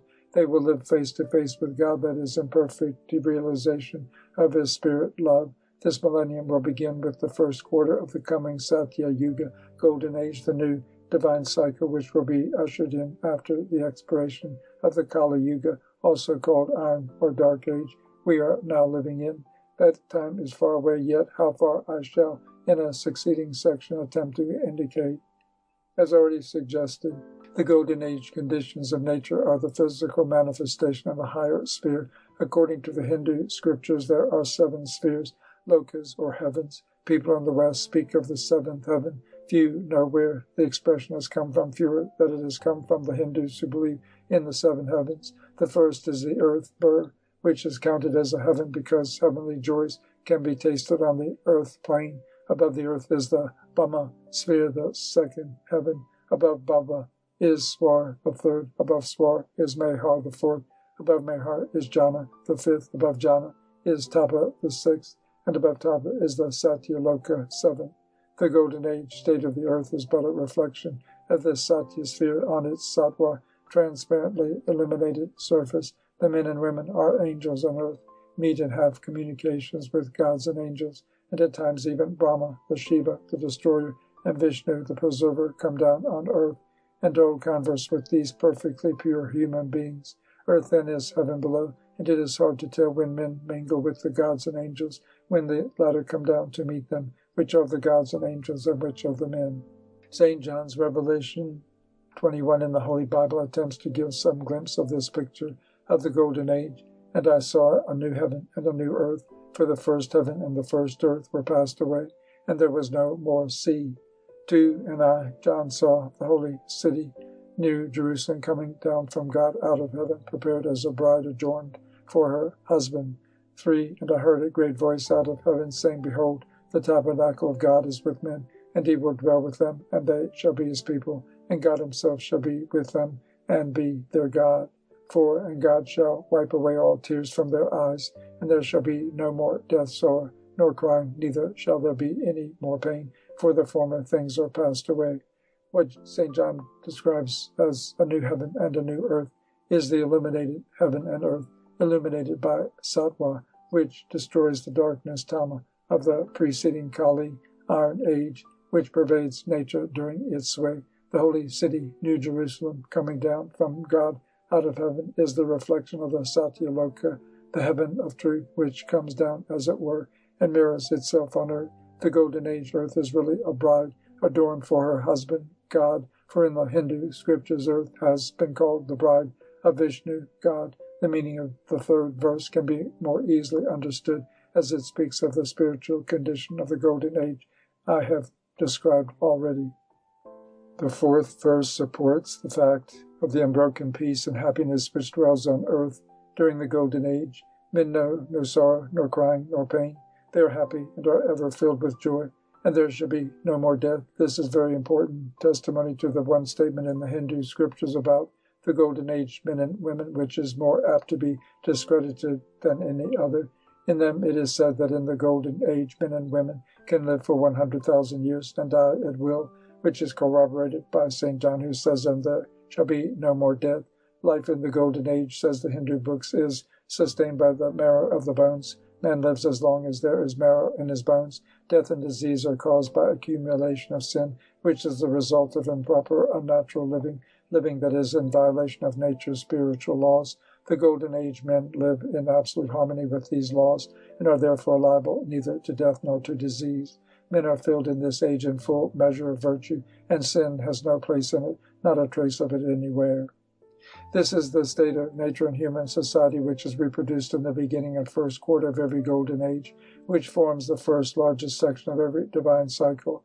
This is real universal brotherhood, the union of soul to soul being brought about by the general recognition of the one Spirit, which is the root, sustenance, and life of all manifestations in nature.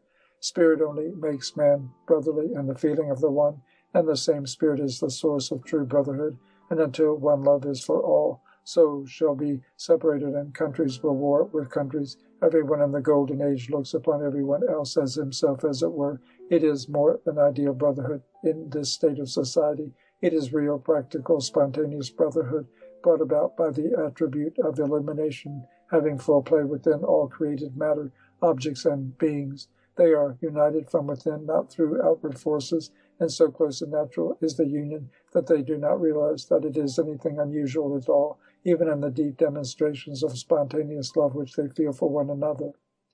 If such is the high state of perfection which men attain in the Golden Age, the animal and the vegetable kingdoms also share the benefit of the predominance of illumination in nature, of which men and animals and vegetation are but different phases of manifestations. We have read in the so-called fables and fairy books of a time in which animals were wont to speak, and as in our day they do not speak at all. We regard such statements and stories as myths, but they are not myths, however absurd they may strike us, viewed from our practical experiences of animals in our Kali age life. If the animals of this Kali dark age cannot speak, that is no reason why animals of an enlightened age should not be able to speak. But this is what forms the chief difficulty in the way of our believing in such stories. We've been hypnotized by our conceit into believing that ours is the most enlightened age, and that we are far ahead in enlightenment and advancement of intellect of our remote ancestors of what we complacently term the primitive ages, meaning thereby ages in which men were either savages or half-savages. If this were true, the animals of those ages could be imagined as worse in habits, powers, and instincts than those of our advanced age. Alas, however, it is not true. Our remotest ancestors, whom we, in our dense ignorance of facts of that remote past, love to call savages, were such giants in intellect, spirituality, and moral force, than our average, best spiritual, intellectual, moral men cannot be compared with them. We are indeed fast losing our moral depth, which was the sheet anchor of their character. Why? Because our minds are getting more and more dense than those of even the near past, not to speak of those of the remote ages. Why? Because nature herself is getting denser and denser every day with the growing influence of Tama, darkness, which is the ruling attribute of this iron age. We are the products of nature. We all, men and beasts, and trees and grass. Our density is to be traced to our present Dame Nature. This growing density which pervades our minds is daily making us less spiritual and intellectual than our forefathers.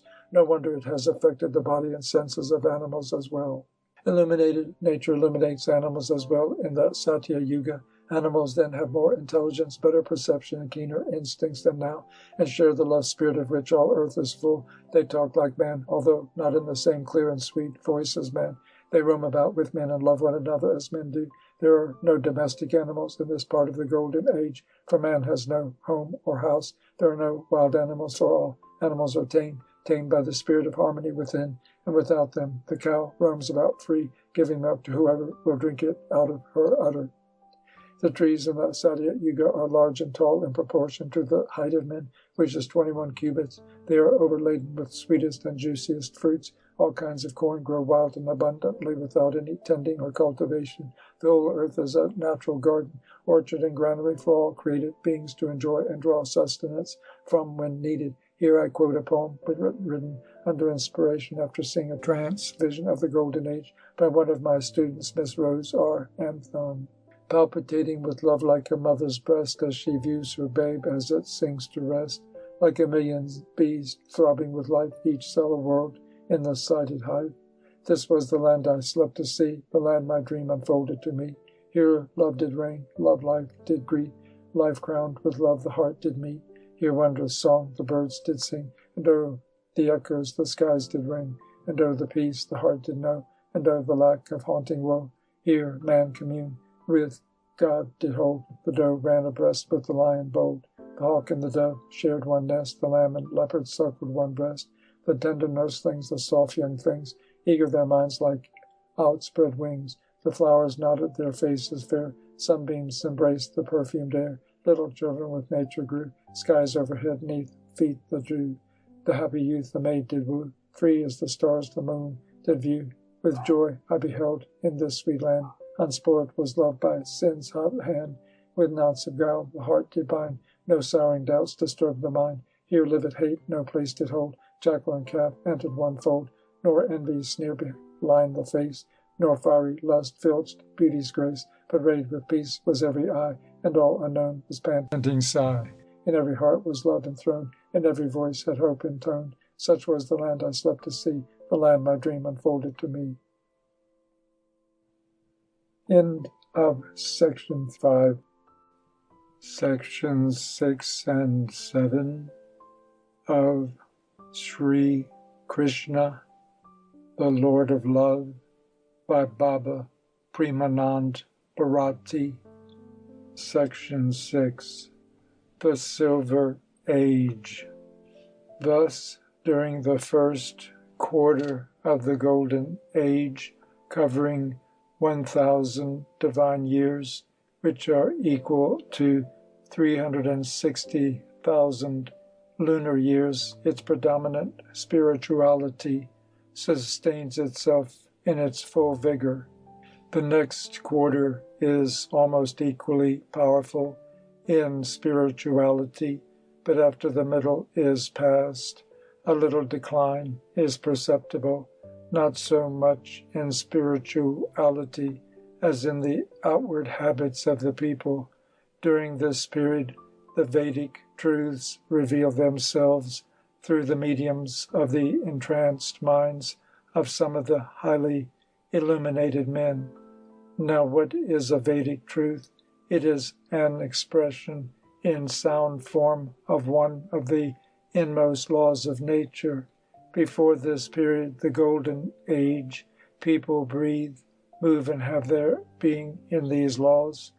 As sensitive embodiments of these laws, they are, as it were, moving Vedas, human flesh vehicles moved and manipulated from within by the basic laws of all existence. The predominant sattva, in its extreme purity, which is the essence of physical nature in the Golden Age, blends with these laws so harmoniously that they form the self-acting mechanism of all motion of its materialized counterpart. So long as these people are in perfect unison with these inner laws, vibrating spontaneously with their vibrations, they are quite unconscious of the operations of these laws, or even of the laws themselves within them. So long they live as unconscious moving manifestations of the laws, but the moment they become conscious of them, then that consciousness expresses itself in the form of thoughts, and these thoughts find expression in words through the medium of some entranced minds. These are called the eternal truths of the Veda, truths which are the foundations and sources of all truths promulgated by the illumined sages of all climes and times ever afterwards. just as so long as we are perfectly healthy, we remain unconscious of our health and enjoy the blessing of health most. But when some disorder creeps into our system, we become conscious of it and feel indisposed and try to adjust its lost equilibrium. Towards the end of the third quarter of the Golden Age, a slight disorder is felt in the spiritual health of the people. Then a readjustment of the slight loss of the equilibrium is made with the aid of contemplation of the meaning of these Vedic truths, which are revealed through the still perfectly spiritual souls. Before this time, all of them lived the truths unconsciously. Now they live the truths consciously. This indicates their fall from their absolutely healthy state of spirituality. The degeneration increases with time, at a very slow rate, however, for sattva is still predominant, although raja activity has begun to assert itself more and more until the end of the Golden Age is reached, when the action of raja becomes fully perceptible. This pronounced assertion of raja within all nature is betrayed by outward signs and symptoms. Distinct changes are observable in the thoughts and actions of men, while there is decrease in the wild natural growth and products of edible fruits, roots, and corn. These main features of change mark the end of Satya Yuga, Golden Age, and the beginning of the Treta Yuga, Silver Age.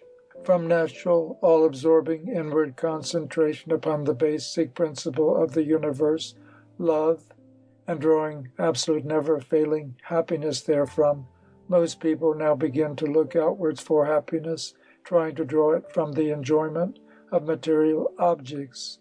A small portion, however, still retains the same inward look and enjoys the primeval ecstatic condition of the mind. These still live in the tree of life, but those who look outwards and try to draw happiness from without eat for the first time of the fruit of the tree of knowledge, as indicated by the figurative language of the Christian Bible. So long as they do not look outwards, they do not know of material pleasure, pleasure which is mixed with pain, rajasic pleasure, pleasure which lasts for only a short while, pleasure which has reaction of pain or cessation. This knowledge of material pleasure and hankering for securing them is the fall of humanity. The cause of this outward looking is to be traced to the assertion of the cardinal attribute of activity, raja, within nature, rather than to any fault in her products themselves. Predominant sattva, illumination, maintains the harmony in the mind, induced by calm concentration upon one object, and that object a steady, changeless one.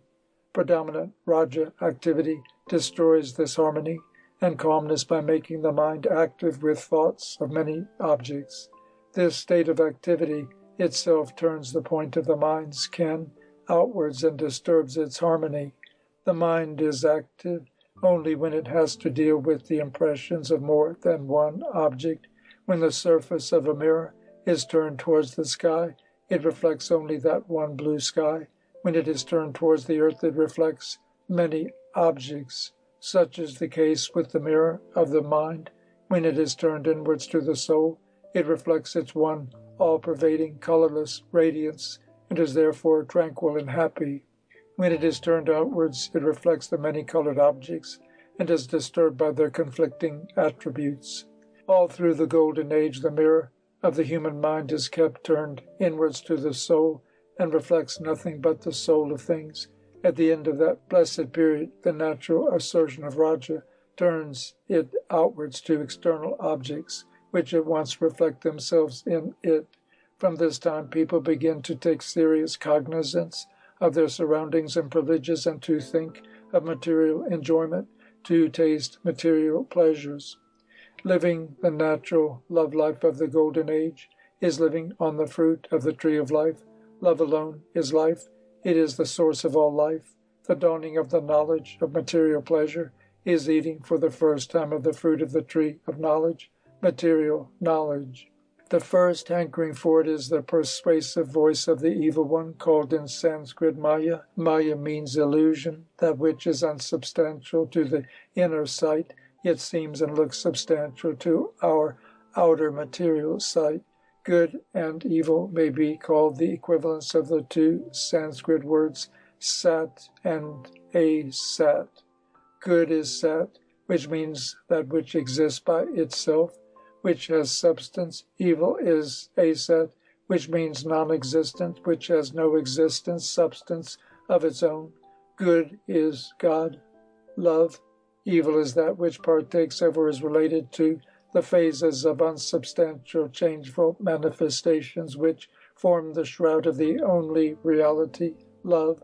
To have our mind's vision turn from this reality to its unreal shroud, and mistaking it as the real, constitutes our fall, the fall of mankind spoken of in the Bible. As long as we know nothing but the truth and live absolutely in that truth, we have no idea of the false, evil, the deceptive, real looking unreal. But the moment we are attracted by the unreal and live in it, we begin to have knowledge of both good, the real, and evil, the unreal. We become so attached to the unreal that we cannot leave it, although we know it to be unreal. Evil, here is born what is called conscience, which is the warner of sin. This living in the unreal, though we know it is so, and that we should not live in it. This is the state of mind of the major portion of the Silver Age people. With this outward looking of their mind begins the hunting for absolute happiness on the surface of life, instead of in its deepest depth where it dwells. This search for it through material pleasures ends in this real object of that search being lost from their view, and the pleasures themselves taking its place. This last stage of mental degradation is not true, however, of all the people of the age. A small portion still retain much of the high spirituality of the Golden Age. Some are swayed by predominant Raja, others are ruled by Raja and Tama, while others are covered almost entirely by Tama. This leads to the division of the people into castes. Those who are uninfluenced by the assertive Raja are called Brahmins. Those swayed by Raja are called Kshatriyas. Those by Raja and Tama are called Vaishyas. Those mostly ruled by Tama are called Sudras. I have treated the caste system at some length in the next section. Tastes for material comforts involve housekeeping, and housekeeping is impracticable without a house. The people therefore build houses to live in for the first time in the degeneration period of the Satya Yuga. The Treta is called the Silver Age because gold, the spiritual metal, becomes less abundant with the decrease in spirituality in nature, and silver is found in abundance. People in the Satya Yuga use gold for household utensils, hence the Satya Yuga is called the Golden Age. The period in which gold plates come into use does not belong to the Golden Age proper. It is used in what is called the degeneration, Sadhyangasa, period of the Golden Age. Every age has a junction period and a degeneration period, called in the Hindu scriptures the twilight periods. These periods are of equal length. The morning twilight period of the Satya Yuga is 400 divine years, equal to 144,000 lunar years. Of the same length is its evening twilight period. The morning twilight period represents the junction period, the junction between the previous Kali and the Satya Yugas. The evening twilight period may be called the degeneration of the Satya Yuga. It is in this degeneration period, covering 144,000 years, that Raja asserts itself, and people begin to turn to material pleasures, build houses, wear clothes, take to housekeeping, eat cooked food, and generally use gold plates, gold being abundant, and on account of its possessing pure spiritual magnetism, purer than that of other metals. The average human height in the Silver Age is 14 cubit, or 21 feet. Average longevity of human life is 10,000 years. Human vitality is centered in the strength of the bones. Man lives as long as his bones sustain their strength. In the Golden Age, men enjoy full measure of spirituality. Virtue resides in them, in the language of the Shastras, in full 4 quarters. In the Treta, owing to the decrease of spirituality, virtue loses 1 quarter and retains 3. In the Golden Age, they are natural embodiments of Vedic wisdom. In the Treta, they have to study that wisdom as it expresses itself through entranced sages to keep up spirituality, and as the Silver Age advances, the increased influence of more and more assertive Raja within them makes it more and more imperative on all religious teachers and kings to direct people's attention to the necessity of wider and deeper study and practice of Vedic truths. As I have said, in the Golden Age, there are no carnal relations between man and woman, so is there none in the Silver Age, although man and woman, as husband and wife, live together in houses, have housekeeping, and enjoy material comforts. Yet, strange as it will strike most of us here, at this distance of time, the Golden Age and Silver Age women bear and give birth to children. The child is born in the womb of its mother at the wish and command of the husband. The wife asks her husband for a child, and the husband of the Golden Age, who is a miniature creator in the potency of his mind force, says, "So be it," and the wife at once conceives, but she has no pain of childbearing or childbirth to suffer from. The child is born soon after, and at times almost immediately. In the Treta Yuga, the conception takes place in some cases in the same manner, and in most cases through the eating by the wife of Charu, a mixture of boiled rice, milk, sugar, and butter, magnetized by mystic words or the will force of a psychic husband or a saint or a Brahmin, a magnetism which draws into the preparation a disembodied spirit who passes into the body of the wife through the food. The difficulty in believing this process of child conception lies in the ignorance which now prevails in the minds of most people of the modern world, especially in those of Westerners, as to the origin of conception, as to how conception takes place. The prevailing idea, formed from the teachings of imperfect modern science, is that it is the male seed, itself planted in the female soil, that begets and develops into the child. No greater fallacy can exist than this idea. Modern science is progressive, and in the process of time, that progress will surely open its eyes to the true fact in regard to this matter. It will then find that it is the invisible germ hidden inside the seed, the subtle form of organism, encased in the thickened juice of the tree which the seed is, that develops into the shoot in the tree, and not merely the juice itself. This subtle organism enters into the forming bud from outside. Without this incoming subtle organism, no seed can germinate, neither does a seed germinate, as is well known, of which the germ has been destroyed. Similarly, no conception can take place without a disembodied soul, a human germ, entering the human seed when planted in the human soil. The juice of the seed and the juice of the soil form but the physical body of the child. The astral body, which is encased in this physical body, comes from without to dwell in that seed and leaves the developed physical body at death, which is nothing but the total disorganization of the physical body. The astral body never dies unless it is destroyed by bringing about absolute equilibrium of the 3 cardinal attributes which form the ego of man through spiritual development. I've treated this subject more fully under the heading of reincarnation. The length of the Silver Age proper is 3,000 divine years, equal to 1,080,000 human lunar years, with the 2 twilight, the junction, and the degeneration periods of 108,000 years each in addition. Section 7. The caste system. I've said that at the end of the Golden Age, and during its degeneration period, people's minds lose their tranquil equilibrium and look outwards for happiness. At this stage of the disturbance within nature and humanity occasioned by the assertion of the Raja attribute, the caste system comes into existence. The object of the caste system is to preserve as much order and harmony in human society as possible and prevent its disruption into individual units. In the Golden Age, all the people are as one family. In the Silver Age, they are divided into 4 families, dividing according to their inclinations, habits, and actions, and harmonious relations being established with one another through laws and interdependence. Those who still retain their perfected spirituality by subduing the influence of Raja are called Brahmins, which means those who know or still dwell in Brahm, the spirit of God. They are considered the head of the other castes because they are the embodiments of spiritual wisdom, which is the chiefest requisite in the building of character and the higher development of the human soul. Some of them still retain their golden age habits of life.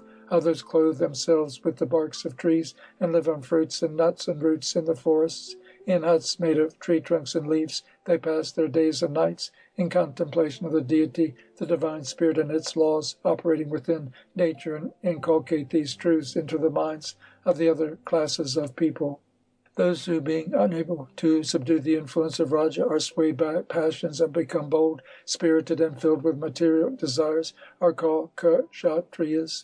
They become rulers of the other two castes. These are the first kings and rulers of men, but they rule according to the injunctions of inspired codes of laws which are propounded with the object of the highest good of humanity in view, as well as the propagation of peace and goodwill among all classes of people. According to these laws, the king's first duty is to look to the material welfare of his subjects. The second is to protect them from injustice and aggression. The third is to help their moral and spiritual development. In short, the king's duty is to treat his subjects as his children. If any king failed to perform these duties to the satisfaction of his subjects or become aggressive towards them, he is immediately removed from his throne by the Brahmins, rishis, the all-powerful Brahmins, who always have the welfare of God's creatures at heart and whose spiritual powers are mightier than kingly weapons and might. The Brahmins are called the gods of earth, Budevas, on account of their disinterested love of humanity and self-sacrificing devotion for its welfare, and their irresistible spiritual and psychical powers to carry their objects for the good of humanity into action. Those among the Golden Age people in whom excessive action of Raja develops some Tama as well, and partly covers the Sattva attribute, form yet another distinct caste. They are called Vaishyas, while the Kshatriyas occupy themselves in taking over the control and government of countries and peoples. The Vaishyas take to the occupation of agriculture, commerce, and raising of cattle, as much in their own individual material interests as in the interests of all humanity.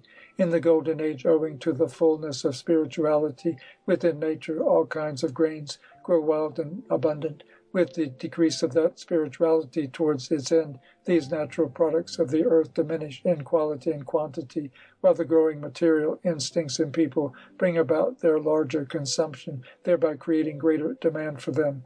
This increased demand is supplied by cultivation by the Vaishyas. Those again among the Golden Age people who, owing to the predominance of the Tama attribute in them, are filled with envy and greed and become untruthful and devoid of clean habits of life, and take to all sorts of low means and ways for their living, are classed as Sudras. The Kshatriya rulers compel these Sudras for their own good as well as the good of all other classes of people to take service under the three upper castes as domestic servants, so that by contact and association with their masters and by the examples of their purer ideas and habits of life, they may be elevated in morals and conduct.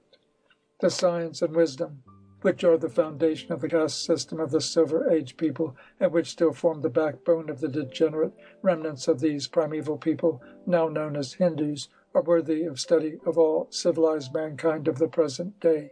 It is the scientific law of the caste system which has preserved the indestructible individuality of the Hindus as a race. It is the chief source of strength which has supplied their inexhaustible vitality as a nation, the never-failing force which has ensured the permanency of their existence on the face of the globe. It is a system, the absence of which, in the organization of all other human societies, modern and ancient, has been the cause of their decay and death. The Hindu caste system is based upon laws of the inmost science of life, the laws which modern scientists are trying so hard and yet so hopelessly to discover and understand through wrong processes of investigation. Modern scientists are boastful of their achievements in the field of discovery of nature's laws and imagine they have learned almost all of nature's secrets, while in truth they know but a few of her surface laws, the mainsprings of which are to be found deep down in the mental and spiritual strata of which they even dream not of, a realm which must ever remain closed to purely objective investigation. It is as wrong to try to study nature from the operations of her physical laws as to govern and guide human beings by the aid of the deceptive light of those laws. The physical is the manifestation of the mental plane, as the mental is the manifestation of the spiritual plane, as I have shown in previous sections.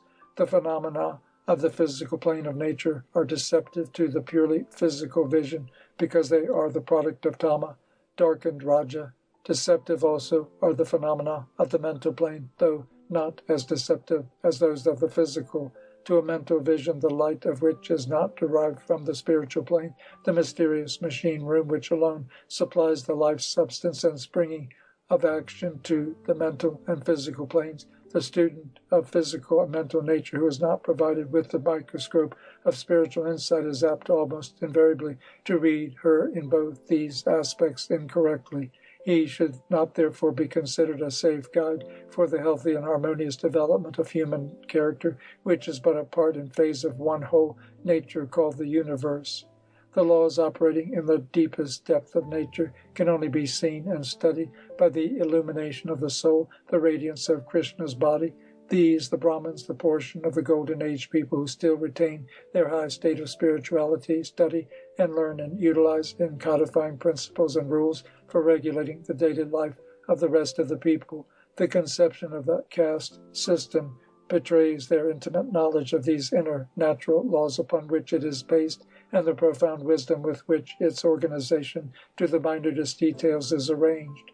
The organization of the caste system is, in fact, devised after the organization of the human body, after the inner and the outer human body. The entire caste system is like a huge, living human body, living with its organs and senses in harmonious working order, and its mind contributing to and enjoying the effect of that harmony and feeling the higher planes to which the effect of that harmony elevates. What is the most needed essential for the healthy, harmonious, and useful conduct of human life? Love, intelligence, and wisdom. I had almost said love or wisdom, for intelligence and wisdom are but manifestations of love. Intelligence is the light of love, and wisdom is but its reflection on its own enlightened shadow. The mind. Wisdom likewise embodies both love and its light. Without wisdom, a human being is like a wayward, mischievous animal. Our wisdom, intelligence, and thought inspire and guide our actions. Good thoughts lead us to good actions. Bad thoughts lead us to bad actions. We are nothing but our mind, and our mind is nothing but our thoughts. Commingled effects of the reflections upon the mind, of external objects and internal impressions, of previous reflections of objects called ideas. Thoughts that lead us to bad actions, that is to say, actions which hurt others and us too, which bring inharmony to others, and finally to our own mind, are neither beneficial nor useful to our life. They are injurious to its best interests. Wisdom, harmonious, useful thoughts is therefore the most essential requisite of human life. Without it, power and wealthy are apt always to be misused and misdirected, resulting in loss of harmony, and harmony is happiness. Happiness, which is the goal of all our quests and efforts in life. Thus the Brahmins who devote themselves absolutely to acquiring wisdom by communing with the soul of nature and its finest and purest attributes, and to supplying them to those who do not any more enjoy that advantage and privilege, naturally form the head, the seat of wisdom and intelligence of the social organization called the four castes.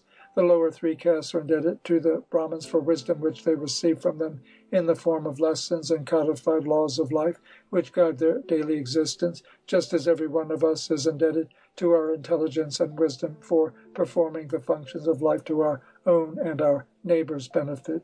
Hence the Brahmins who supply the most important essential of life are protected, provided for, and paid utmost homage to by all the other castes. Next to wisdom comes strength, physical and mental, another greatly needed requisite of human life. A man needs mind force to rule his own mind and body as well as those of others to whom he is related in order to maintain harmony within and without. He needs also physical strength to defend himself and others against attacks and aggressions and prevent encroachments by others upon his property and interests. The Kshatriyas, kings, form and supply this requisite to the four-caste organism. They form the arms of the caste body, arms being symbolical of strength and ruling power. Without a powerful, noble ruler, all communities of men are liable to find themselves in disorder and in harmony, and to suffer from lawlessness and injustice, just as a man who has no strength to defend himself from aggression is liable to be robbed of his possessions and be miserable. More important than the duty of protecting the life and property of his subjects is the king's duty to help their moral and spiritual well-being, and this the king does by enforcing the performance of the religious duties appertaining to each of the three castes as enjoined in the Vedic laws, discovered and enunciated by the holy ones.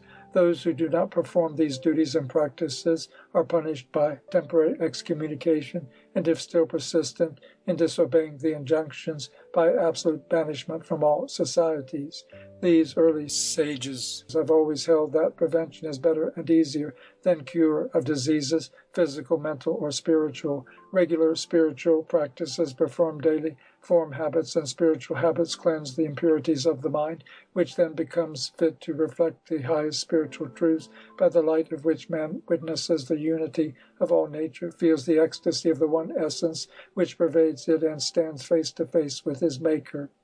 The next essential of harmonious human life is food. Most people of our day will say that food is rather the first essential of life. We, in this degenerate age, have indeed come to think so, but the Silver Age people, as well as all really thoughtful people amongst us, do not think so. Food does sustain life, no doubt, but that life, if void of wisdom and force of mind, is not worth living. It is the life of an animal or a vegetable. Food is essential to life, so our wisdom and mental force. Is our life sustained by food alone? I should think not, unless it be the life of a man who is but a little removed from a beast. Happy thoughts furnish the chief support of our life. Our life depends more upon happy and harmonious thoughts than food. If our thoughts are sad and gloomy, we do not enjoy life at all, or feel that we are living. Although we may eat the daintiest food, be surrounded by luxuries, and have plenty of the world's goods, many of us destroy this food-sustained life, suffering from the pangs of miserable thoughts. Many die of broken heart and other diseases brought on by the continued pressure of sad thoughts, although well-fed and well-clothed and well-supplied with money and other material comforts of life. The Vaishyas represent the vital vigor of the four-caste organism, and as according to the Shastras, the seat of the vital vigor is the loins. The Vaishyas form the loins of that body. The Silver Age Vaishyas take to cultivation of the soil, raising of cattle, and trade, more for the weal of all mankind than for their own personal aggrandizement. The Sudras are the feet of the four-caste organism, very important members of the body too. They represent devotion through service. Indeed, devotion is the training which each caste passes through while fulfilling the duties of its profession. The Brahmins are to practice meditation on God and study the Veda. The object is devotion to the Supreme Being. The Kshatriyas are to rule the other two castes with the aid of the Brahmins, with love, justice, and fatherly care according to inspired laws. The object is to acquire devotion to the Supreme Being. The Vaishyas are to till the land and raise cattle, only to serve God's creatures. The object is to cultivate devotion to the Supreme Being thereby. The Sudras must serve the three pure and spiritual upper castes for the purpose of absorbing their spiritual magnetism through association and examples. The object is the same, cultivating devotion to the Supreme Being by loving service rendered to his devotees. Thus the caste system, though worked by a human agency, is founded upon natural laws. As originally created in the Silver Age, its object is to form people into groups according to the similarity of their natural castes of mind, according to their natural instincts and dispositions, with the view of uniting them by the bonds of their common as well as mutual interests, with the view of helping them to material, moral, and spiritual elevation by compelling them to discharge their respective duties according to the injunctions of inspired codes of laws furnished by illumined sages, whose very pure, unselfish, spiritual, and self-sacrificing life is the best guarantee of the wisdom, efficacy, and usefulness of their advices and teachings. The relation of interdependence which these caste laws consolidate is in itself one of the grandest achievements of the caste system for the good of the human family. It is the most practical means of preserving unity and a natural preventive of the disintegration of the whole mass of humanity into individual units than which no greater calamity can happen to the general as well as individual weal of human beings. Yet, alas, among non-caste races this is happening, especially in the Western countries of the world at the present time. Look at the state of the human society at this moment, particularly at that portion of it which is governed by the ideas of what is boastfully called civilization. Look at the external results of the internal influence of this civilization. Material comfort and pleasure has become the very ideal of life for its average votary. All, almost all, are ever rushing on the path of securing the means for that one end, and in that mad rush they are jostling, hustling, hating, abusing, cheating, killing, and destroying one another physically and morally, in that mad rush for that one goal and that selfish fighting quarrel. Out of the exhaustion brought on by the efforts of that bustling and hustling, they have no time or opportunity or inclination to think of anything which has no immediate concern with that utterly material aim of life. They have no time to think of their mind, much less of their soul, which most of them have abolished as a delusion and an obstacle in the way of material success. They've even no time to look up into the blue heavens during night or during day, to look at the beauties of the stars and the moon, much less to think of what they are and if they have any relation with them. Material interests are fast taking the place of natural love and affection. Husbands and wives are fighting with each other. Sons and daughters are ignoring and disobeying their parents. Masters and servants have no other regard for each other than that inspired by personal gain. They are always trying to cheat instead of helping each other. Members of communities are divided against each other and only seemingly united for the sake of selfish ends. Society exists only in name. Envy, malice, greed, selfishness, conceit, having gained predominance in all, have split society into units. This chaotic state of modern human society, in most parts of the world, the truth of which will be generally acknowledged, ought to convince all thoughtful people as to the wisdom and vital necessity of the caste system.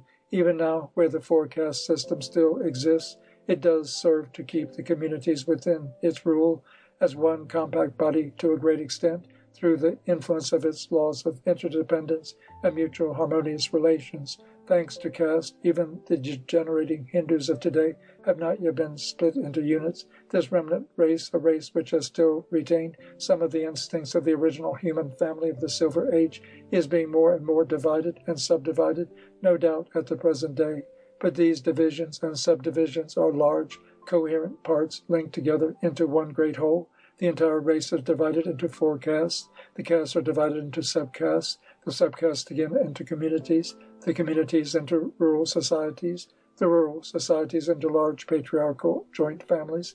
The members of families are ruled by the patriarchs by the headmen of caste communities, the caste communities by the spiritual Brahmin guides, through the enforcement of the salutary scriptural injunctions, the infringement of which is punished in minor cases by expiations involving physical hardships and spiritual austerities and purifying ceremonies, and in serious cases by expulsion from caste, which in India is a greater disaster than natural or material calamities, and all these rulers and ruled are related to one another by more or less natural love and affection, or respect and sense of duty born in their blood through thousands of generations of hereditary habits of thought and life. All are inspired to command and obey by the spirit of the Veda, which their mind absorbs through the performance of their respective spiritual, social, physical duties, as enjoined by the later scriptures, the Shastras, which are modified embodiments of the revealed laws of the basic spirit of all life, the all-cementing spirit of nature, love. End of section 7.